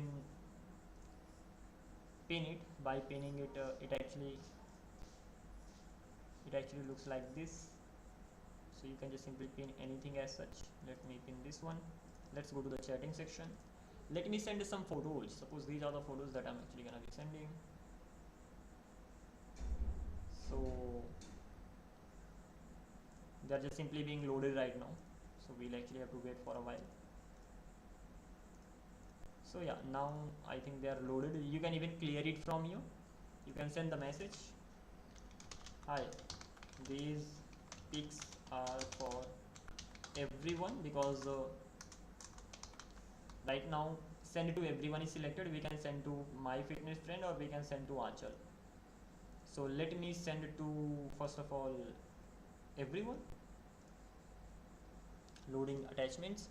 Hopefully it will work. Meeting.codingthecode.site, I think it is enabled. I'm not sure whether this is gonna work or not. Are we allowing it? Like, probably. It is still loading. That simply means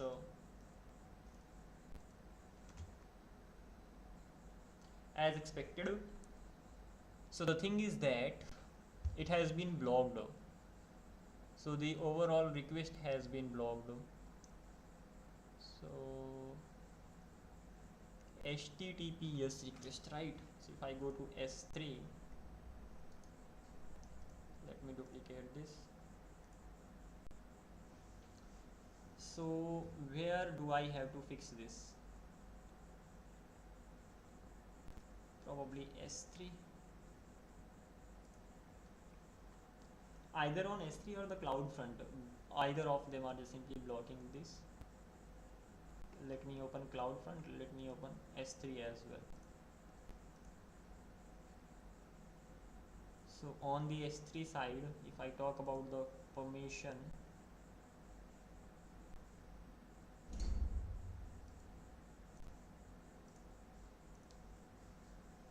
let me go to the permission section, and over here we have HTTP. Okay, let me fix this first of all. It's gonna be HTTPS meeting the code.site. Let me save it. Once this is done, let me try it now.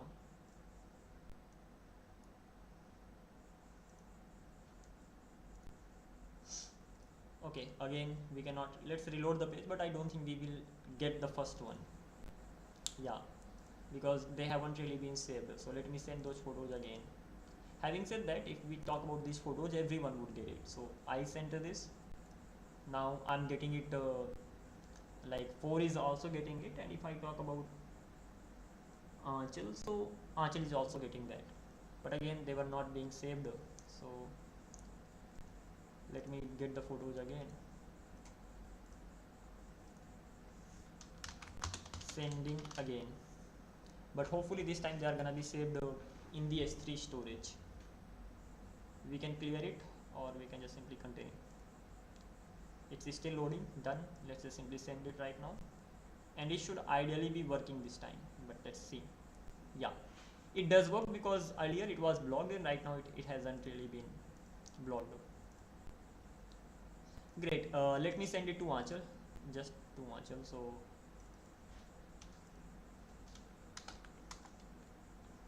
this is for Anchal. That simply means if I select send it to Anchal, it is sent, but it is just sent to Anchal, and I'm getting this on my mobile. And let me send it to my fitness friend.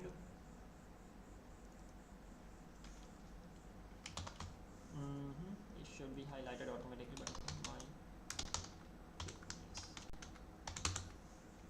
friend. So it is sent here.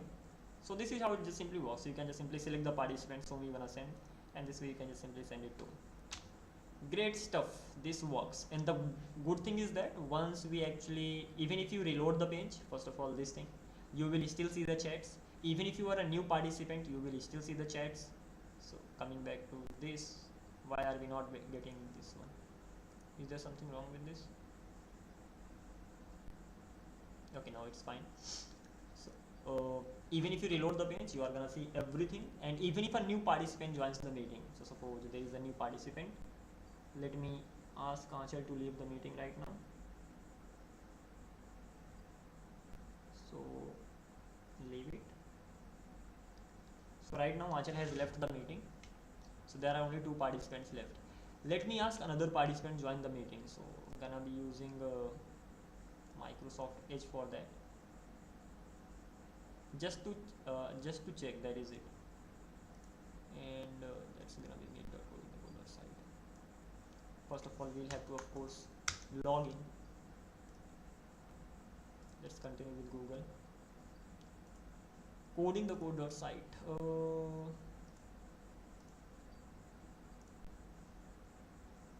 For my fitness, that's fine. So this is another, come on, where is Microsoft Edge? I have to paste the link over here. And what is the link? Anyone can invite. Let me paste the link directly. Or not this one. Let me go to the dashboard, because the first one isn't really updated yet. Allow. And now what is happening, that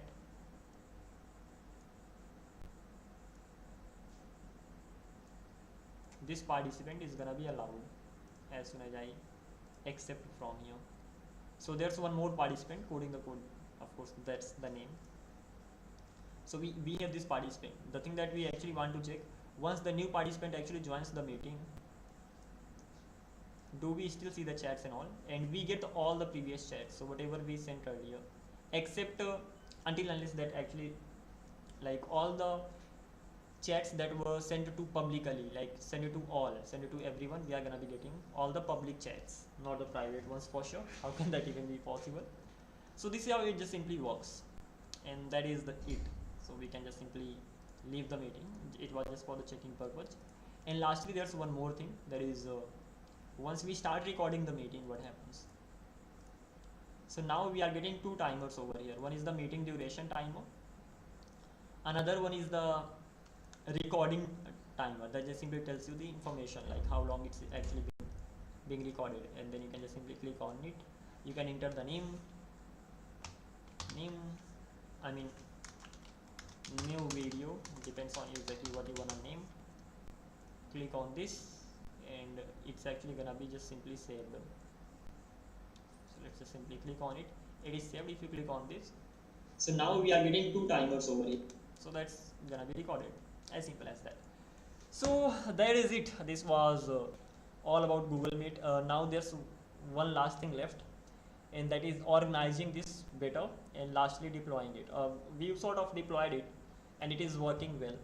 So it's all about asking other friends to just simply come and talk here. Use this Google Meet stuff and all. But okay, never mind. It just simply works great. End the meeting. You are gonna be getting the meeting histories over here. You can even view all, but right now you just have to, so that's fine. We have to just simply organize it well, and from here there are just simply extra stuff. Extra stuff in the sense, it tells you about the meeting time. It tells you when you joined, how many meetings you joined, how many meetings you actually hosted, and you can change the password and all. You can click on edit. When you click on edit, you can change your name. My name is 4. That's it. What?